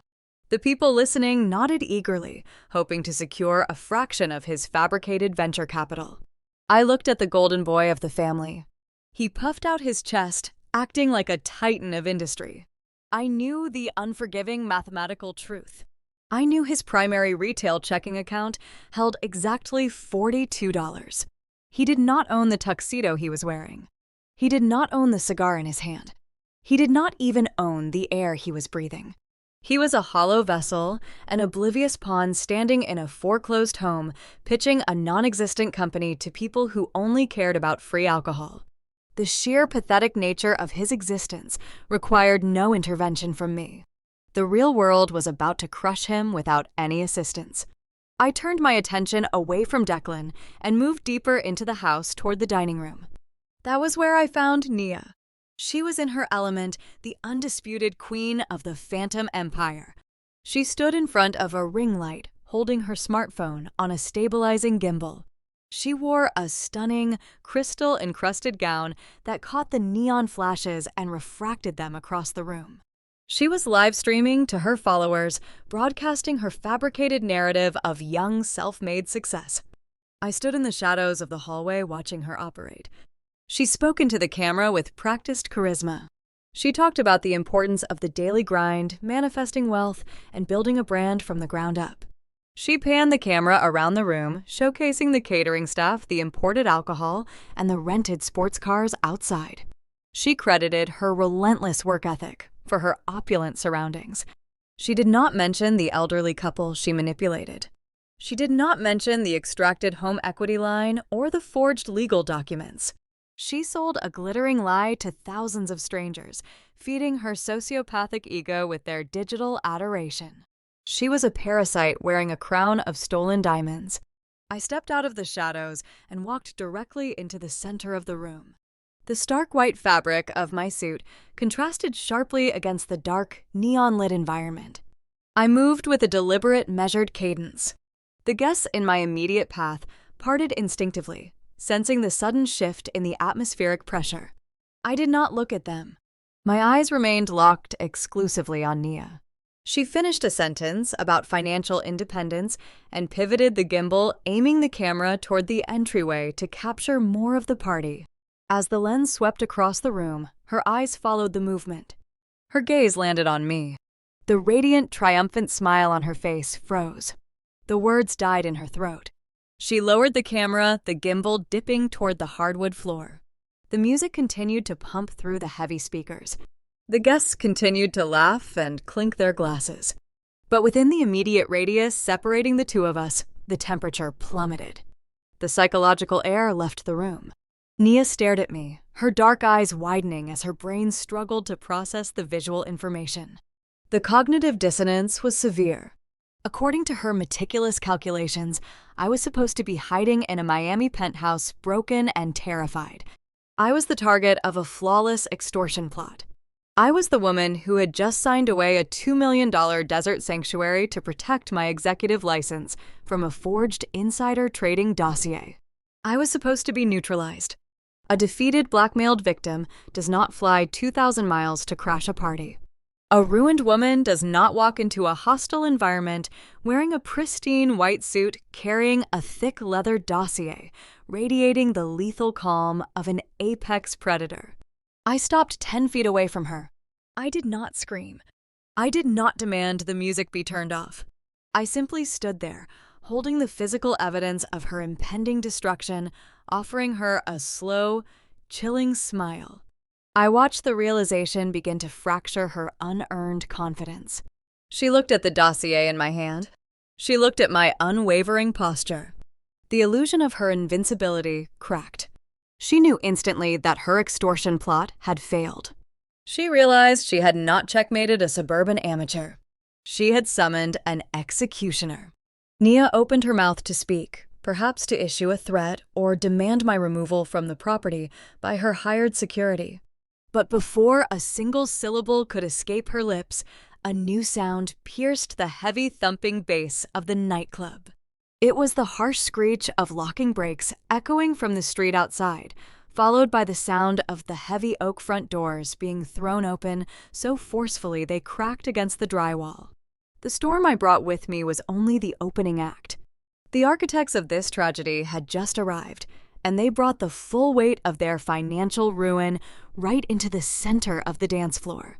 The standoff between Nia and me was broken before a single word was exchanged.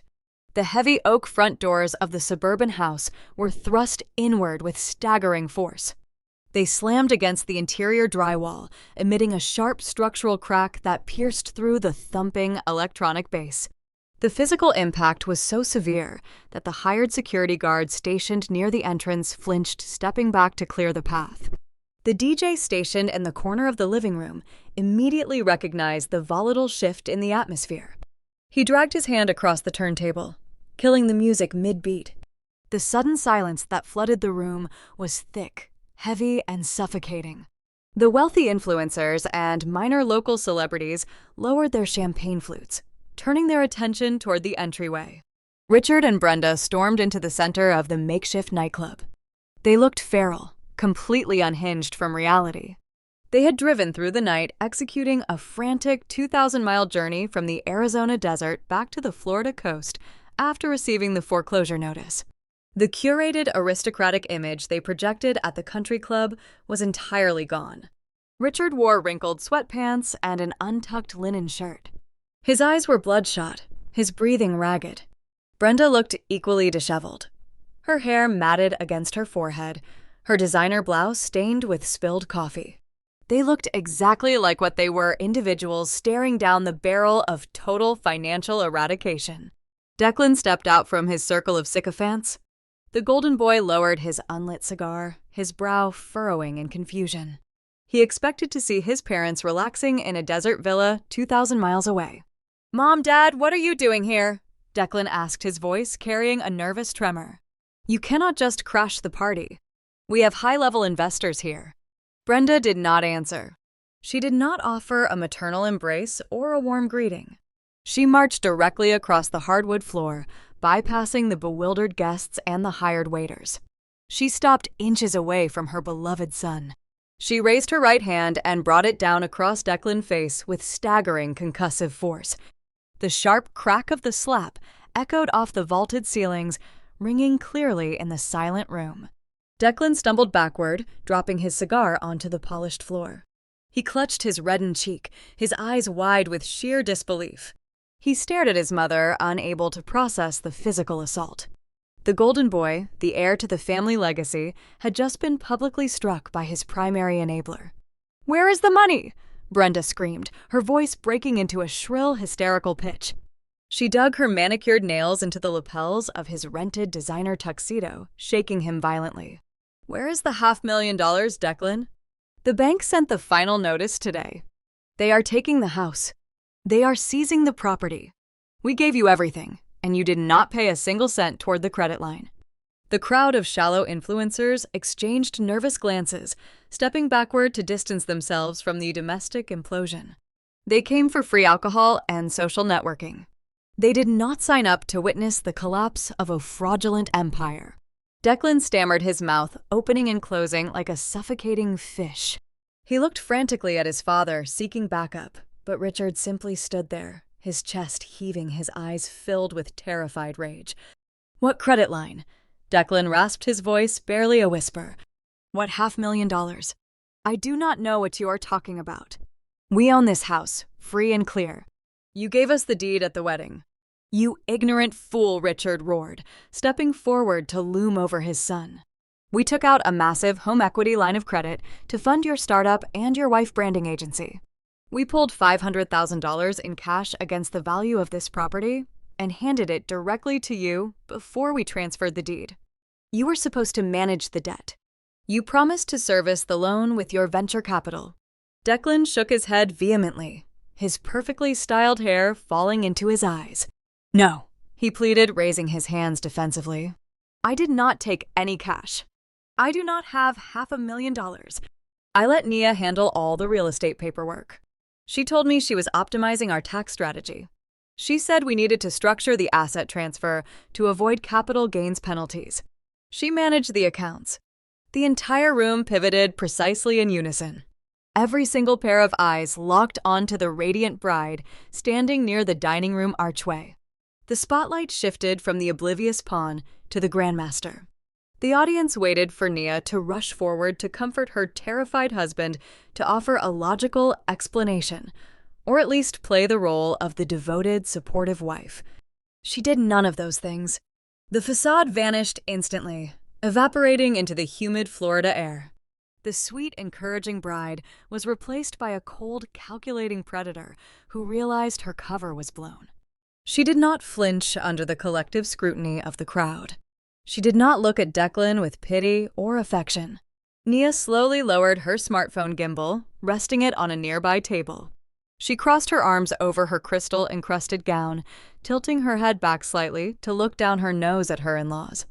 The expression on her face was one of sheer, unadulterated contempt. "You gave the money to my husband." Nia stated, her voice smooth and devoid of any emotional inflection. "My husband entrusted the capital to my firm for high-yield market investments. Unfortunately, the market is volatile. The money was lost in high-risk, decentralized assets. It happens every day in the startup sector." Brenda let out a strangled, agonizing wail. "Lost," she shrieked, lunging toward Nia before Richard grabbed her arm, holding her back. "You stole our retirement. You stole our home. You are a thief." "I am a licensed brand advisor," Nia replied, her tone dripping with icy condescension. "I advised a financial strategy, and the market corrected against us. I am not legally responsible for your bad decisions." She took a deliberate step toward Richard, her dark eyes locking onto his terrified face. "Let us be very clear about the legal reality here, Richard. Declan and I did not apply for that credit line. We did not undergo the underwriting process. You and Brenda provided the income statements. You and Brenda signed the origination papers. You secured the cash. My name is not on that debt. The bank is not coming after me. They are coming after the primary signers. The debt belongs entirely to you." The brutal clarity of her statement hung in the air like a physical weight. The family turned on itself, ripping their loyalties to shreds. Richard and Brenda realized they had mortgaged their entire future to fund a parasite, and the parasite was now legally insulating herself from the fallout. Declan realized the woman he worshipped viewed him merely as a convenient signature, a disposable shield to absorb the impact of her extraction. The golden boy sank to his knees on the hardwood floor, the reality of his own pathetic existence crushing him under its weight. He had no startup. He had no venture capital. He had no wife. He was just a hollow vessel used to ferry stolen cash from his parents to a criminal syndicate. Richard grabbed his chest, his face turning a dangerous shade of crimson. He pointed a shaking finger at Nia, his voice trembling with sheer desperation. "I will call the police," Richard threatened. "I will tell them you manipulated us. I will show them the bank transfers. You will go to prison for fraud. You are not going to walk away from this and leave us homeless." Nia let out a sharp, mocking laugh. The sound was bright and completely devoid of fear. She uncrossed her arms, shaking her head in sheer amusement. "Call them Richard." She dared him, her ego inflating to a dangerous, unstable level. "Call the local police. Tell them you voluntarily gave me money and I lost it in a bad investment. That is a civil dispute. They will laugh in your face and tell you to hire a lawyer you can no longer afford. You have no proof of fraud. You have no leverage. You have absolutely nothing." She turned her back on her weeping in-laws, intending to grab her designer clutch and walk out the front door, leaving the wreckage behind her. She believed she had won the argument. She believed her legal insulation was flawless.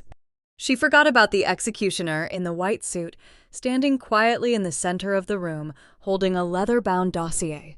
I did not fly 2,000 miles to watch them argue over a civil dispute. I came to deliver the final lethal strike.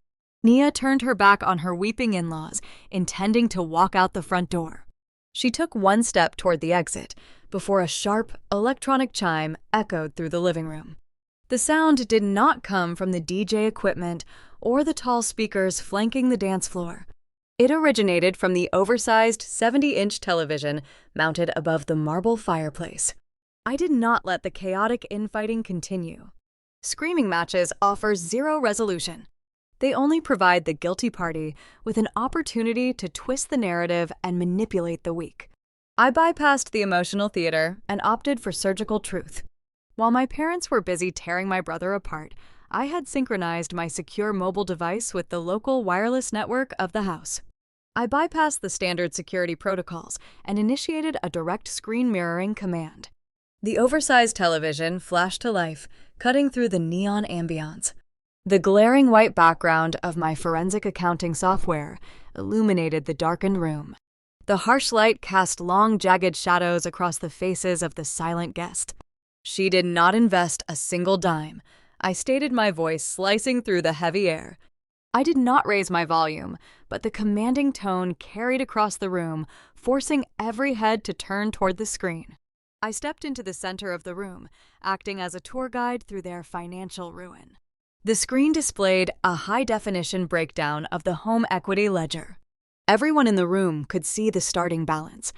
$500,000 in liquid cash extracted from decades of equity. Let us review this optimized tax strategy.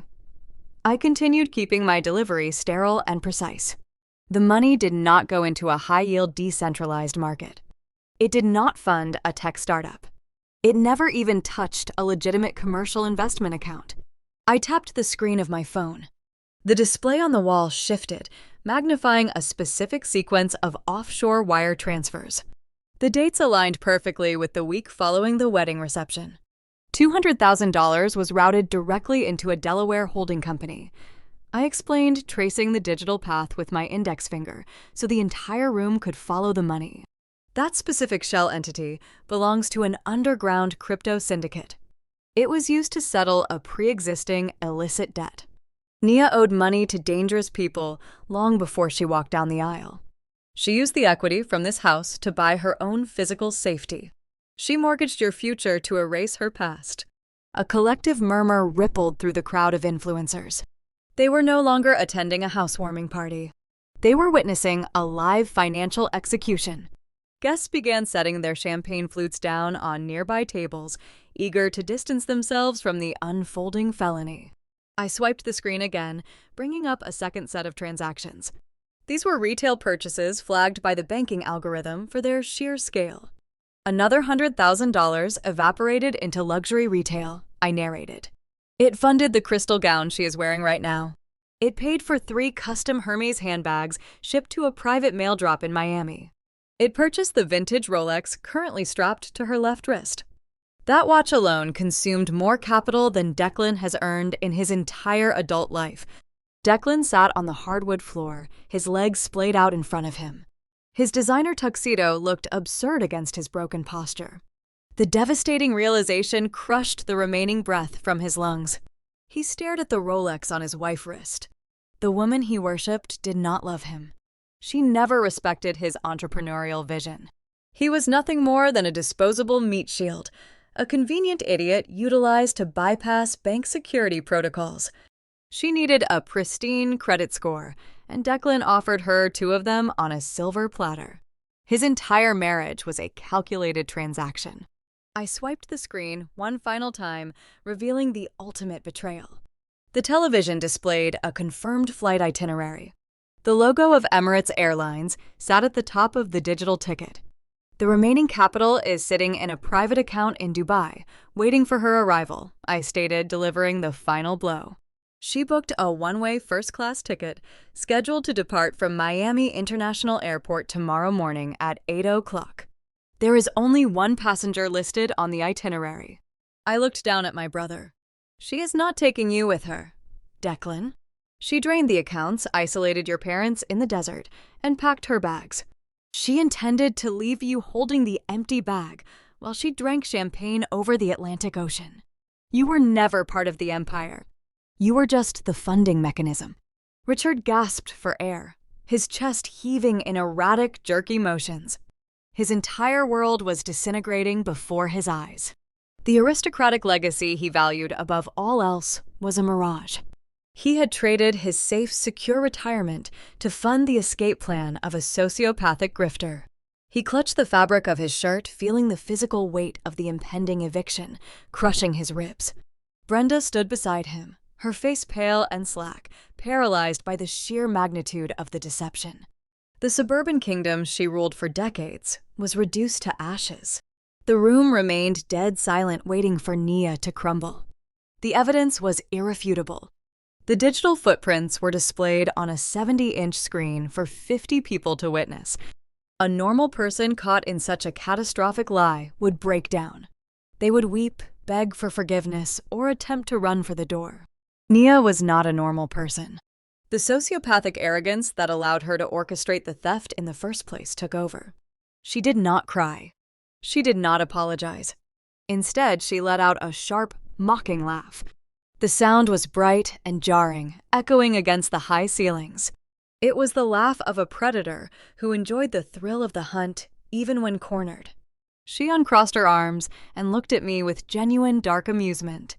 She realized the polite facade was useless, so she discarded it entirely. The sweet bride vanished, replaced by a hardened criminal who refused to surrender. "You are very good, Valerie," Nia said, her tone dripping with toxic respect. "You found the routing numbers. You tracked the shell companies. You put on a wonderful presentation for these lovely guests. It is a shame none of them can actually do anything about it." She reached into her designer clutch, her fingers searching for something specific. "But you are too late." She continued, pulling her hand out of the bag. "The equity is gone. The house is foreclosed. You cannot reverse the wire transfers, and you cannot stop me from walking out that door." Nia held a small, unbranded burner phone in her hand. It was an encrypted device utilized solely to communicate with her shadow contacts. It carried no registration and left no digital trace. "I am leaving tonight," Nia declared, her voice steady and defiant. She looked at Richard and Brenda, offering them a final, cruel smile. "Enjoy the eviction. You deserve it for raising such a gullible son." She intended to send a single text message to her contact in Dubai, initiating an immediate emergency extraction. She had a private car waiting blocks away, ready to spirit her toward the airport before the bank or the local authorities could intervene. She believed she could simply walk away from the wreckage and leave the entire family to burn in the flames she ignited. She raised her thumb, hovering over the screen of the burner phone, ready to execute her exit strategy. She thought she still held the final move. She thought the game was over. Nia held the unbranded device with steady hands. Her thumb pressed against the glass screen, initiating the encrypted distress protocol.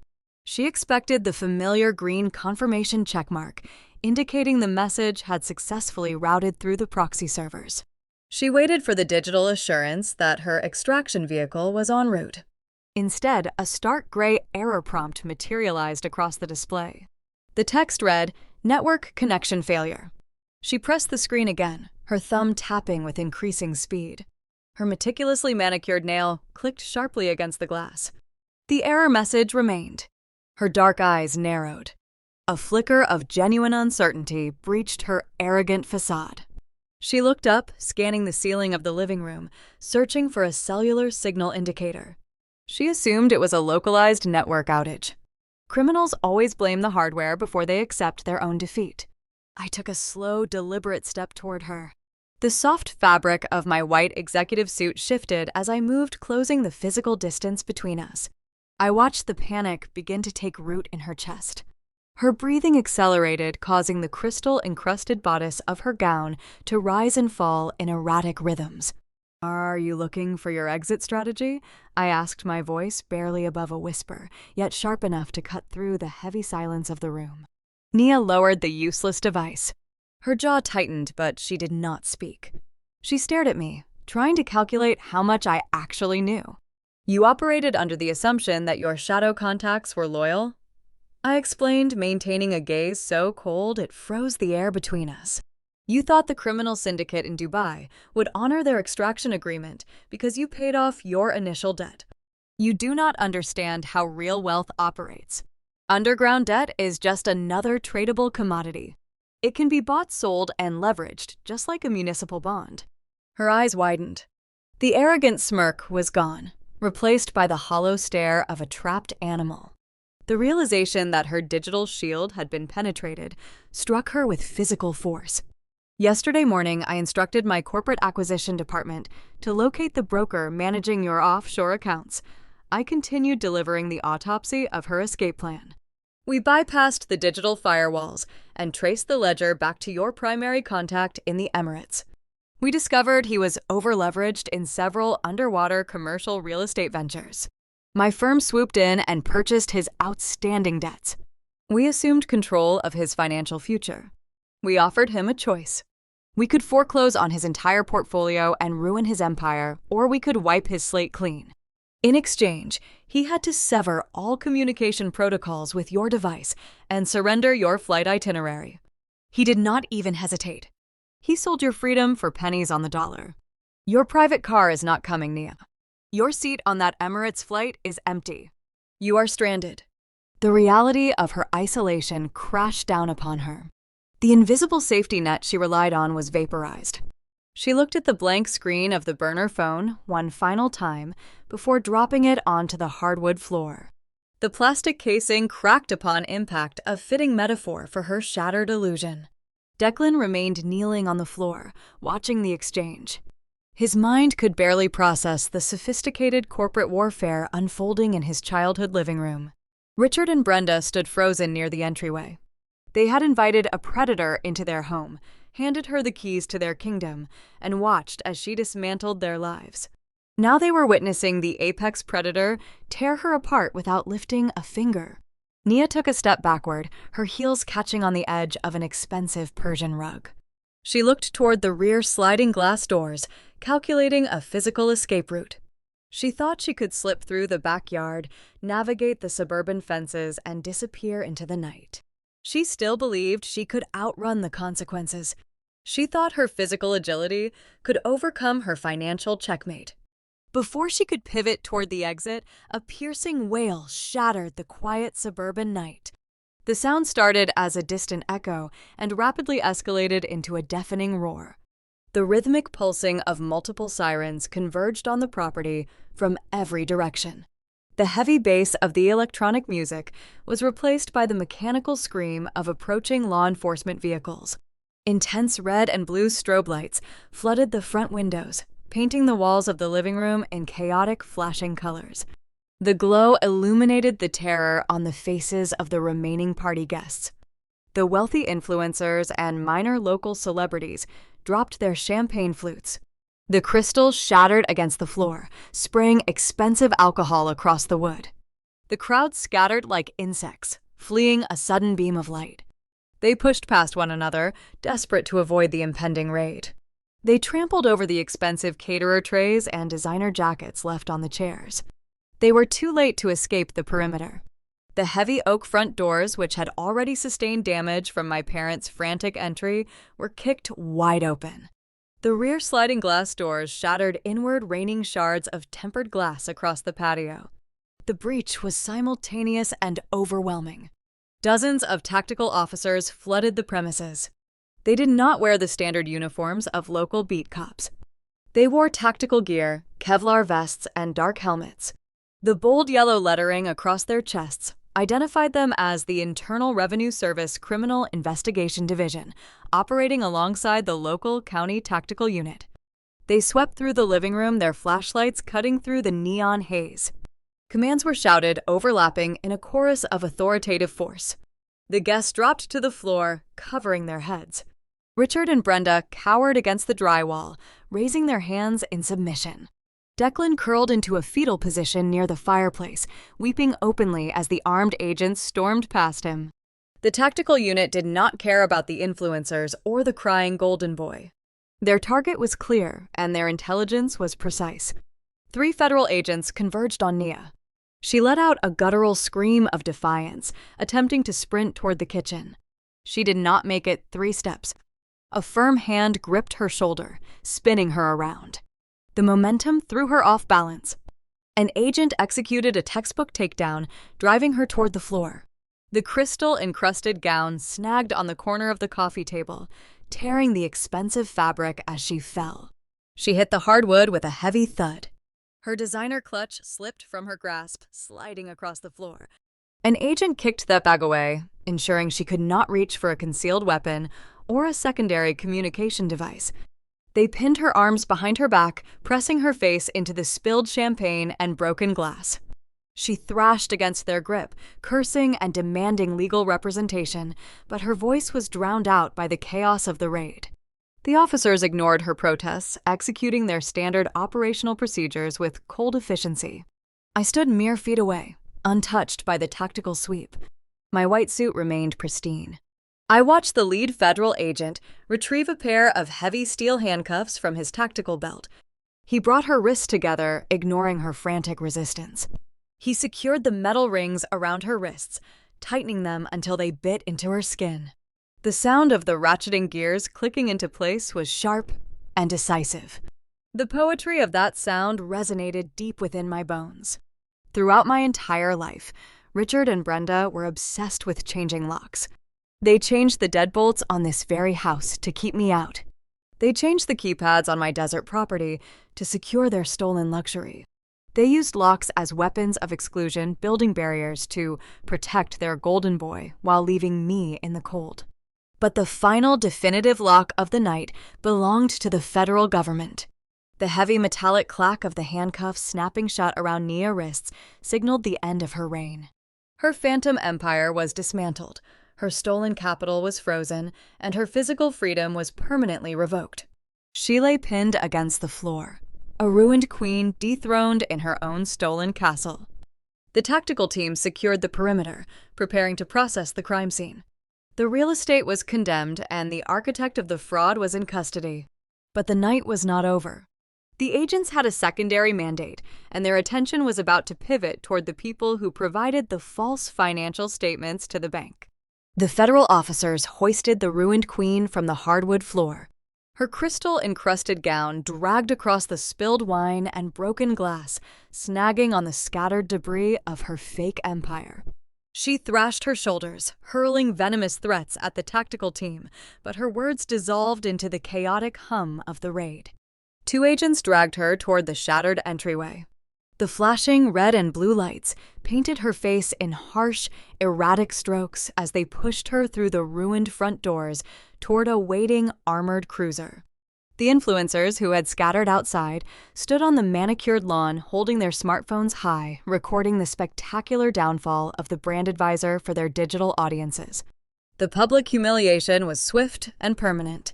Inside the living room, the dust began to settle, but the federal operation was far from complete. Richard and Brenda watched their new daughter-in-law disappear into the back of a police vehicle. The initial shock of the tactical breach morphed into desperate self-preservation. They realized the authorities were actively dismantling the criminal network, and they needed to establish their own innocence immediately. My parents clung to the only survival tactic they had ever known. They decided to play the victims. They smoothed their wrinkled clothing and approached the lead federal agent, standing near the dining room archway. Brenda summoned fresh tears, letting them spill down her cheeks in a practiced display of vulnerability. Richard adopted the posture of a frail, confused elderly man. They wept openly, pointing toward the front door, claiming they were innocent bystanders. They told the agent they had been ruthlessly manipulated by a wicked woman who stole their money and ruined their retirement. They expected sympathy. They expected the authorities to view them as tragic casualties of a predatory scheme. The lead agent did not lower his guard. He did not offer a comforting nod or a warm platitude. He possessed a face carved from granite, reflecting years of untangling complex financial deceit. He stared at my weeping parents with sterile professional indifference. He reached into the deep pocket of his tactical vest and retrieved a folded stack of printed documents. He did not ask them how they felt. He presented them with their own signatures. The agent unfolded the paperwork revealing the origination file for the $500,000 home equity line. He held the document up under the harsh tactical flashlights. He informed them that a lack of financial literacy does not grant immunity from federal law. He pointed to the income verification section of the application. To secure a payout of that magnitude from a federally insured institution, borrowers must prove they possess the revenue to service the debt. Richard and Brenda possessed modest pensions that barely covered their monthly grocery bills. To convince the bank underwriters to release the cash, my parents had willingly falsified their federal income statements. They inflated their assets, lied about their liquid reserves, and signed the final page under penalty of perjury. They committed mortgage fraud long before Naya wired the cash overseas. The agent stated flatly that ignorance is never an acceptable defense for defrauding a financial institution. Richard stumbled backward, his frail victim routine dissolving into genuine panic. He tried to argue that they only lied on the application because Nia instructed them to do so. He claimed they were simply following the advice of their financial strategist. The agent shook his head, unamused by the cowardly deflection. He turned to the second page of his file, producing a digital copy of the Sedona lease agreement. The trap I set in the desert had closed perfectly. The agent pointed to the official notary stamp pressed into the bottom corner of the page. He explained that Nia used her registered state commission to validate a forged property document across state lines. By knowingly packing their bags, traveling across the country, and presenting that fabricated contract to local law enforcement to squat in my home, Richard and Brenda crossed a fatal legal boundary. They transitioned from ignorant participants into active co-conspirators in an interstate felony enterprise. They aided and abetted a fugitive utilizing fraudulent legal instruments to steal real estate. The legal net tightened, choking the last breath of hope from my parents' lungs. The lead agent signaled to two uniformed officers standing near the broken entryway. The officers stepped forward, drawing their own steel restraints. Brenda let out a piercing shriek, stepping behind her husband. Richard raised his hands, shaking his head from side to side, begging the officers to stop. The authorities ignored their pleas. They grabbed Richard by the arms, spinning him around and pressing him against the wall. The metallic ratcheting sound echoed through the room for a second time as they cuffed my father. Brenda dropped to her knees, weeping hysterically, refusing to present her hands. An officer hauled her upward by the elbows, securing her wrists behind her back with mechanical efficiency. The reality of their doom finally penetrated their delusion. As the officers began to march them toward the front door, Brenda dug her heels into the hardwood floor, twisting her neck to look across the living room. She searched the crowd of remaining tactical personnel and found me standing quietly near the fireplace in my pristine white suit. She locked eyes with the daughter she had marginalized, neglected, and extorted. "Valerie," she screamed, her voice tearing her throat. You have to stop them. Call your lawyers. Tell them you gave us permission to stay in the desert. Tell them we made a mistake on the bank application. You have the money to fix this. You cannot let them take us away. I walked slowly across the room, closing the distance between us.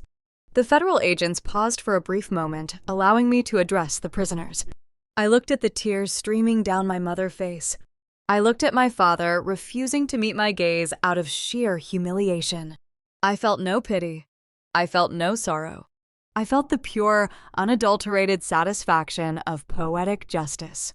I paid your mortgage every single month for 5 years, I told them, my voice echoing with icy finality. I kept a roof over your heads. I protected your dignity. In return, you handed my money to a thief. You tried to steal my sanctuary, and you attempted to destroy my career. I do not save people who try to bury me. I turned my back on them, gesturing for the officers to proceed. The police dragged my parents out through the ruined front doors. The scene unfolding on the front lawn was a masterpiece of karmic retribution. Throughout my entire life, Richard and Brenda sacrificed my well-being to elevate their own social standing. They worshipped the opinions of the elite country club members and the wealthy neighbors on their suburban street. They built an entire identity around projecting an image of aristocratic superiority. Now the entire neighborhood was awake. Floodlights illuminated the manicured lawns. The fleeing influencers, the wealthy neighbors, and the hired caterers stood on the sidewalks holding their phones up, recording every single second. Richard and Brenda were marched down their own driveway in chains, exposed as common criminals in front of the very society. They sacrificed everything to impress. The flashing lights reflected off their tear-stained faces, broadcasting their ruin to the world. They were stripped of their pride, their home, and their freedom in one single devastating sweep. The tactical cruisers loaded their prisoners and began to pull away from the curb. The wail of the sirens faded into the night air, leaving the foreclosed property battered and empty. The DJ equipment sat silent. The expensive, catered food rotted on silver platters. The federal agents finished processing the scene, packing up their forensic kits, and filing out the back doors to conclude the raid. I stood alone in the center of the ruined living room, holding the leather dossier. The architects of the fraud were caged. The fake empire was demolished. But as the dust settled, a quiet, pathetic sound drew my attention toward the shadows near the marble fireplace. Declan, the golden boy, remained curled on the floor, trembling with empty hands. The final piece of the fractured family was left behind, and he was about to face the terrifying reality of a world that no longer catered to his existence. The flashing lights of the tactical cruisers slowly receded down the suburban street. The frantic, chaotic energy of the federal raid evaporated, leaving behind a suffocating stillness. The heavy oak front doors remained splintered and wide open, allowing the humid night air to drift into the air-conditioned space. The wealthy influencers, the minor local celebrities, and the hired catering staff had vanished entirely. They fled the perimeter the moment the authorities arrived, desperate to avoid federal subpoenas or any association with the seized property. They abandoned their rented luxury vehicles on the lawn and sprinted down the block, leaving the house eerily silent. I stood near the marble fireplace, observing the physical wreckage of my family legacy. The living room resembled a battlefield of shattered illusions. The expensive Persian rugs were soaked with spilled champagne and smeared with mud from the combat boots of the tactical team. Shattered crystal flutes littered the hardwood floor, glistening under the remaining neon lights. A tipped-over ring light lay near the dining room archway, a pathetic monument to my sister-in-law fabricated brand. The curated perfection my parents sacrificed everything to maintain was reduced to a pile of expensive garbage. In the center of this wasteland sat Declan. The golden boy of the family remained curled on the floor near the center of the room. The midnight blue designer tuxedo he rented for the occasion was covered in dust and stained with dark wine. His perfectly styled hair was disheveled, hanging loosely over his bloodshot eyes. For 3 decades, my parents had carefully constructed a protective bubble around him. They shielded him from consequence, funded his delusions, and convinced him he was destined for greatness. The federal authorities had just pierced that bubble with a surgical strike. Declan possessed nothing. His tech startup was a phantom entity, utilized solely to launder stolen funds. His radiant bride was a sociopathic grifter currently sitting in the back of an armored transport vehicle. His parents, the primary enablers who always bailed him out of trouble, were locked in handcuffs facing felony conspiracy charges. He had no money. He had no future. He was a 30-year-old man who lacked the basic survival skills of a teenager. He stared at his empty hands trembling as the adrenaline of the raid wore off. The silence of the room was broken by the sound of heavy footsteps crunching against the broken glass on the front porch. A man walked through the splintered entryway. He did not wear a tactical vest or carry a weapon. He wore a cheap gray suit and held a thick plastic clipboard. He was a representative from the secondary lending institution. The bank did not care about the drama of the federal raid or the criminal indictments. Capitalist machinery operates on a strict, unyielding schedule. The grace period had expired. The eviction paperwork was processed, and the collateral was officially secured. The representative bypassed me entirely, his eyes scanning the ruined living room with practiced indifference. He stopped a few feet away from my brother. He checked a printed photograph attached to his clipboard, matching the face to the broken man sitting on the floor. "Declan," he stated, his voice devoid of any empathy, "I represent the primary lien holder of this property. As of midnight tonight, this house and all structures on the premises belong entirely to the bank. The locks will be changed and the perimeter will be secured." Declan looked up, blinking slowly. His brain struggled to process the corporate jargon. He opened his mouth to speak, but no sound came out. The representative tapped his pen against the plastic clipboard. "You have exactly 30 minutes to collect your personal belongings," he instructed. "You may take clothing, toiletries, and small electronics. You may not remove any furniture fixtures or appliances. If you are still on the premises when the preservation crew arrives, you will be arrested for criminal trespass. The clock starts right now." The bank official turned on his heel and walked back out the front door to wait on the lawn. He delivered the final eviction notice with the same casual tone one might use to order a cup of coffee. The reality of the ticking clock hit Declan like a physical blow. 30 minutes. He had half an hour to pack up his entire existence. He looked frantically around the ruined room. The rented supercars in the driveway were already being towed away by the authorities. He had no transportation. He had $0 in his retail checking account. He had nowhere to sleep. His eyes darted across the room and locked onto me. I remained standing near the fireplace, my white suit pristine and untouched by the surrounding filth. I was the only piece of his old life left standing. The survival instinct of a lifelong parasite kicked in. He scrambled to his feet, his expensive shoes slipping on the wet hardwood floor. He stumbled toward me, stopping just a few feet away. His eyes were wide and pathetic. He looked exactly like a lost child begging for a parent to fix his broken toy. The arrogance he displayed just an hour earlier, pitching his fake company to a crowd of sycophants, was entirely gone. "Valerie," he pleaded, his voice cracking. "You have to help me. I had nothing to do with the credit line. Nia lied to me. Mom and Dad lied to me. I did not know they stole your money. I am a victim here."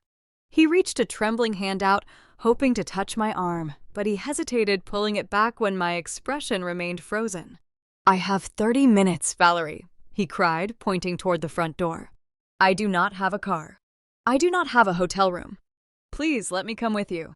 You have that beautiful penthouse in Miami. It has empty guest rooms. I can crash there just for a little while. Just until I get back on my feet and figure this all out. I will get a real job. I promise I will change. We are family, Valerie. You are my big sister. You cannot leave me here on the street." I listened to his frantic negotiation. He attempted to invoke the bonds of blood. He tried to utilize the shared history of our childhood to extract a lifeline. He assumed that because we shared the same genetic code, I owed him my protection. I did not offer a lecture. Explaining the reality of his entitlement would require me to invest emotional energy into a void. I did not offer a warm embrace. Comforting a parasite only encourages them to sink their teeth deeper into your skin. I simply looked at him, studying the sheer desperation etched across his face. I turned my head away from him, surveying the wreckage of the dining room. A silver catering tray rested on a nearby credenza, miraculously untouched by the chaotic stampede. On the tray sat a single surviving bottle of premium vintage champagne alongside a clean, crystal flute. I walked past my brother, ignoring his panicked breathing. The heels of my shoes clicked sharply against the hardwood floor, echoing in the quiet house. I reached the credenza and picked up the heavy green bottle. I poured the chilled golden liquid into the crystal flute, watching the bubbles rise to the surface. Valerie Declan whimpered, turning around to face me. "Did you hear me? I need a place to stay." I lifted the glass. The condensation felt cool against my fingers. I brought the rim to my lips and took a slow, deliberate sip. The vintage was crisp and dry-tasting of ultimate victory. I swallowed the champagne, savoring the sensation. I lowered the glass and looked at Declan over the crystal rim.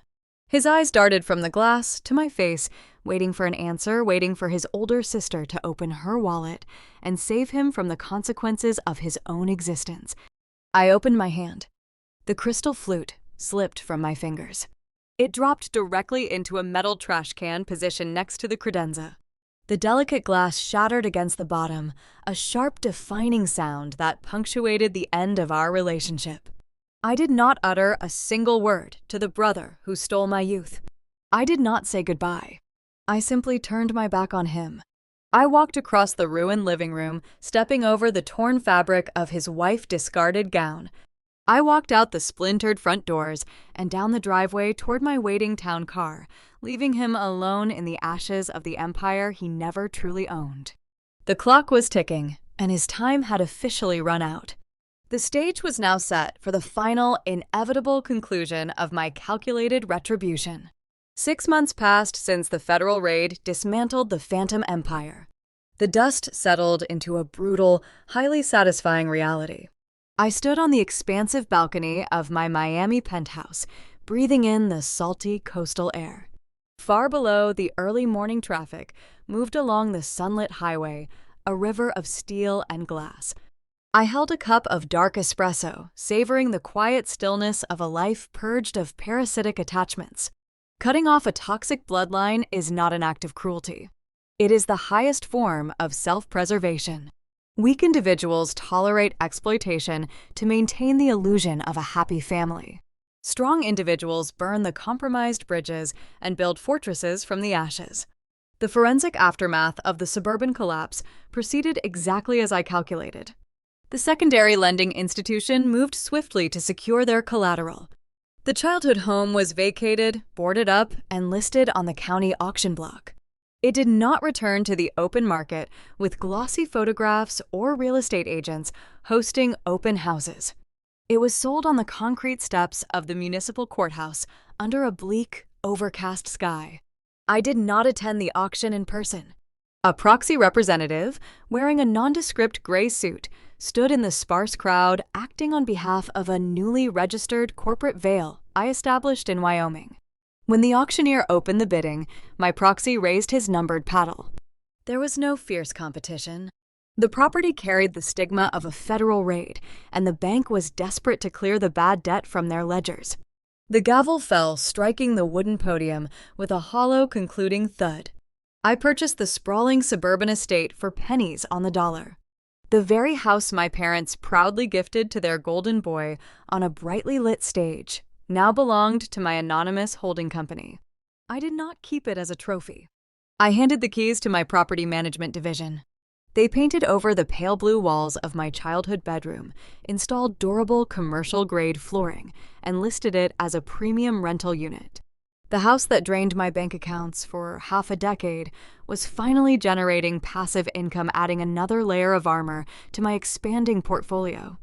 The architects of their fraud did not fare as well as the real estate. Richard and Brenda faced the unforgiving machinery of the federal justice system. The pristine, aristocratic image they cultivated at the country club held zero currency inside a sterile federal courtroom. They were indicted for felony conspiracy and wire fraud. Because Naya had drained the extracted capital and frozen their assets, my parents could not afford the high-powered defense attorneys they always admired. They were assigned an overworked public defender who managed 50 other active cases and possessed no time for their tears or their manufactured victimhood. They secured a plea agreement to avoid a lengthy prison sentence, but the leniency came with a devastating financial cost. The judge ordered severe monetary restitution. To satisfy the debt, the government garnished their modest pensions. Their primary streams of income were slashed to a fraction of their original value, leaving them destitute. The poetic justice of their situation was exquisite. For decades, Richard and Brenda sat on the patio of their country club, sipping expensive cocktails and mocking the working class. They viewed social safety nets with sheer contempt, labeling anyone who utilized them as lazy or unmotivated. Now they were convicted felons, living in a cramped, subsidized apartment. They spent their afternoons standing in long, fluorescent-lit lines at the county welfare office, waiting to reload their state-issued food benefit cards. They walked down the aisles of discount grocery stores, keeping their heads lowered, terrified they might lock eyes with a former neighbor or a wealthy friend they used to impress. The society they sacrificed my youth to conquer had erased them entirely. Nia, the grandmaster of the scheme, remained locked inside a federal holding facility, awaiting a complex multi-jurisdictional trial. Her encrypted devices were seized. Her offshore accounts were frozen by international treaties, and her shadow contacts vanished into the ether. She traded a $2 million desert sanctuary for an 8x10 concrete cell. And then there was the golden boy.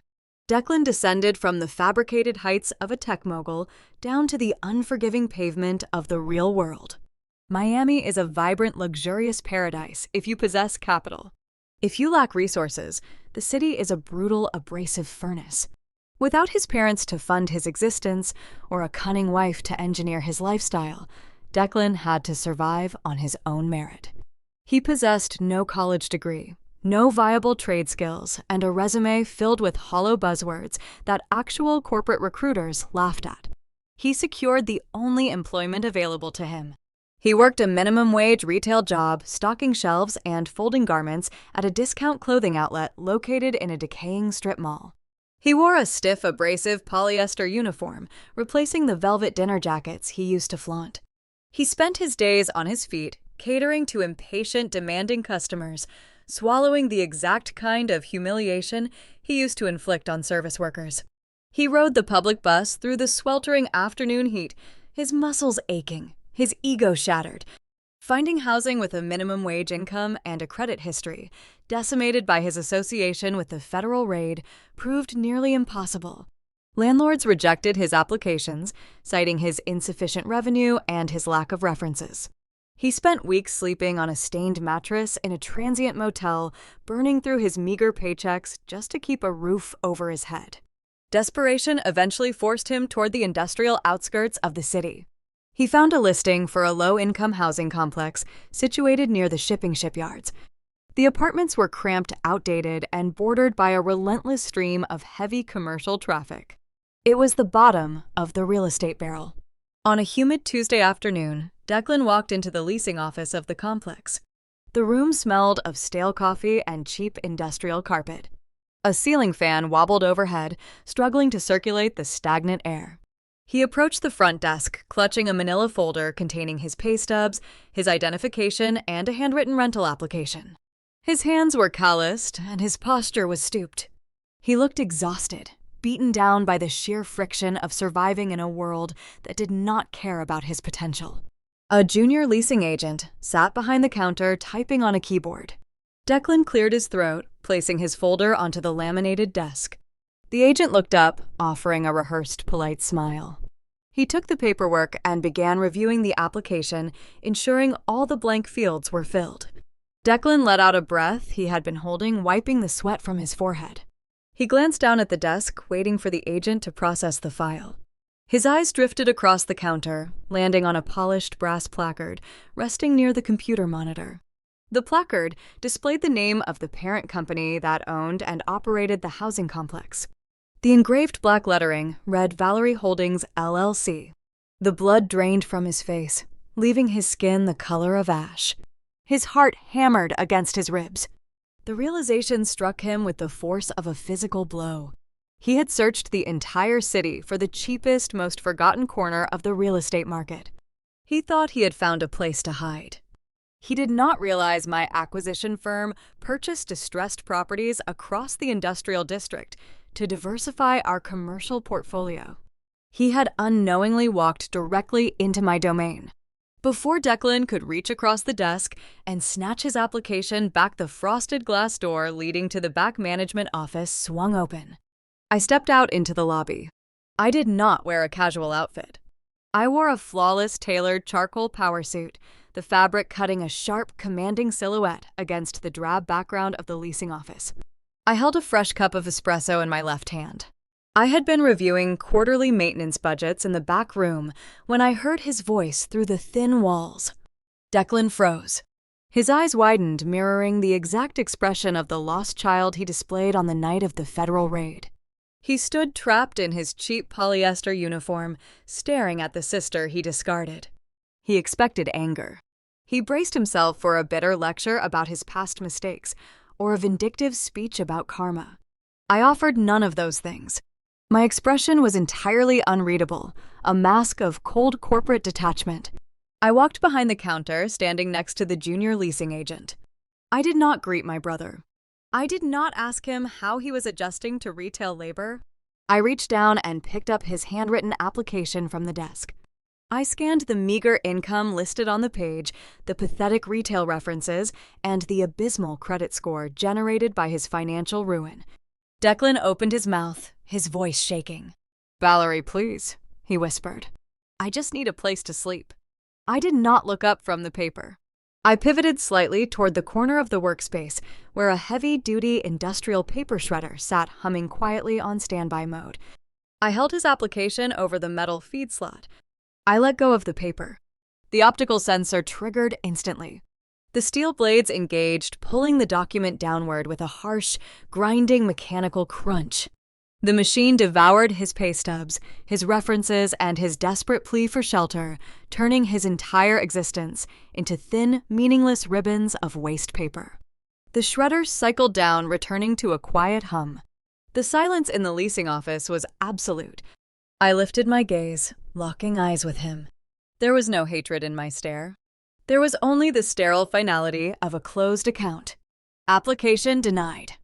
I stated my voice, echoing against the cheap walls with absolute authority. Your credit is garbage. I turned away from the counter, taking a slow sip of my espresso. I walked back into the management office and let the heavy frosted glass door swing shut behind me, leaving the golden boy standing empty-handed in the fluorescent light with absolutely nowhere left to go. I stood alone in the quiet management office, listening to the faint chime of the lobby door closing. Declan was gone. The heavy silence that followed was not the suffocating quiet of a hostage waiting for the next blow. It was the pristine, unburdened tranquility of total freedom. The war was officially over. I had systematically dismantled the parasites that fed on my ambition, leaving them to navigate the unforgiving reality they engineered.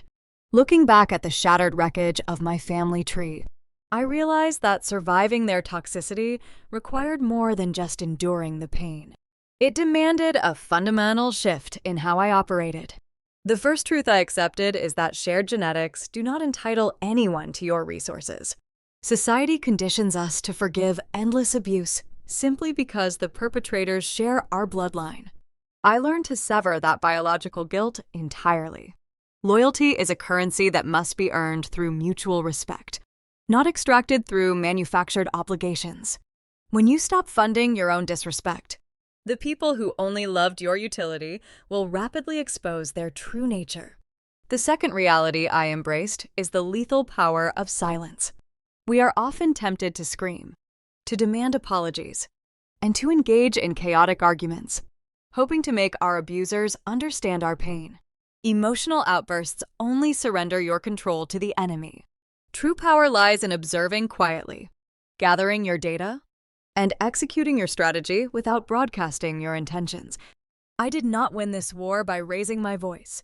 I won by remaining perfectly still while my adversaries eagerly built their own cages. Finally, I learned that financial independence is the ultimate fortress. Capital is not just a tool for purchasing luxury. It is a shield against coercion. It is the architecture of your autonomy. Because I controlled my own accounts and understood the mechanics of wealth, I could not be trapped, blackmailed, or crushed under the weight of their delusions. I built my empire brick by brick, ensuring that no one could ever strip me of my sanctuary. Now, I spend my days analyzing markets, closing corporate acquisitions, and enjoying the serene desert sunsets from the cedar deck of my Sedona villa. The ghosts of my past are too broke to afford a plane ticket, and the golden boy is busy folding polyester shirts for minimum wage under flickering fluorescent lights. I reclaimed my peace by letting them consume themselves. If you are currently trapped in a cycle of manipulation, stop arguing and start calculating. Cut the strings and let gravity do the rest. Thank you for listening to my journey. If this narrative resonated with your own struggles, hit the like button, subscribe, and share your thoughts in the comments below. Stay tuned to Silent Vengeance Stories for more chronicles of survival, strategy, and the ultimate satisfaction of outsmarting the people who underestimated your worth.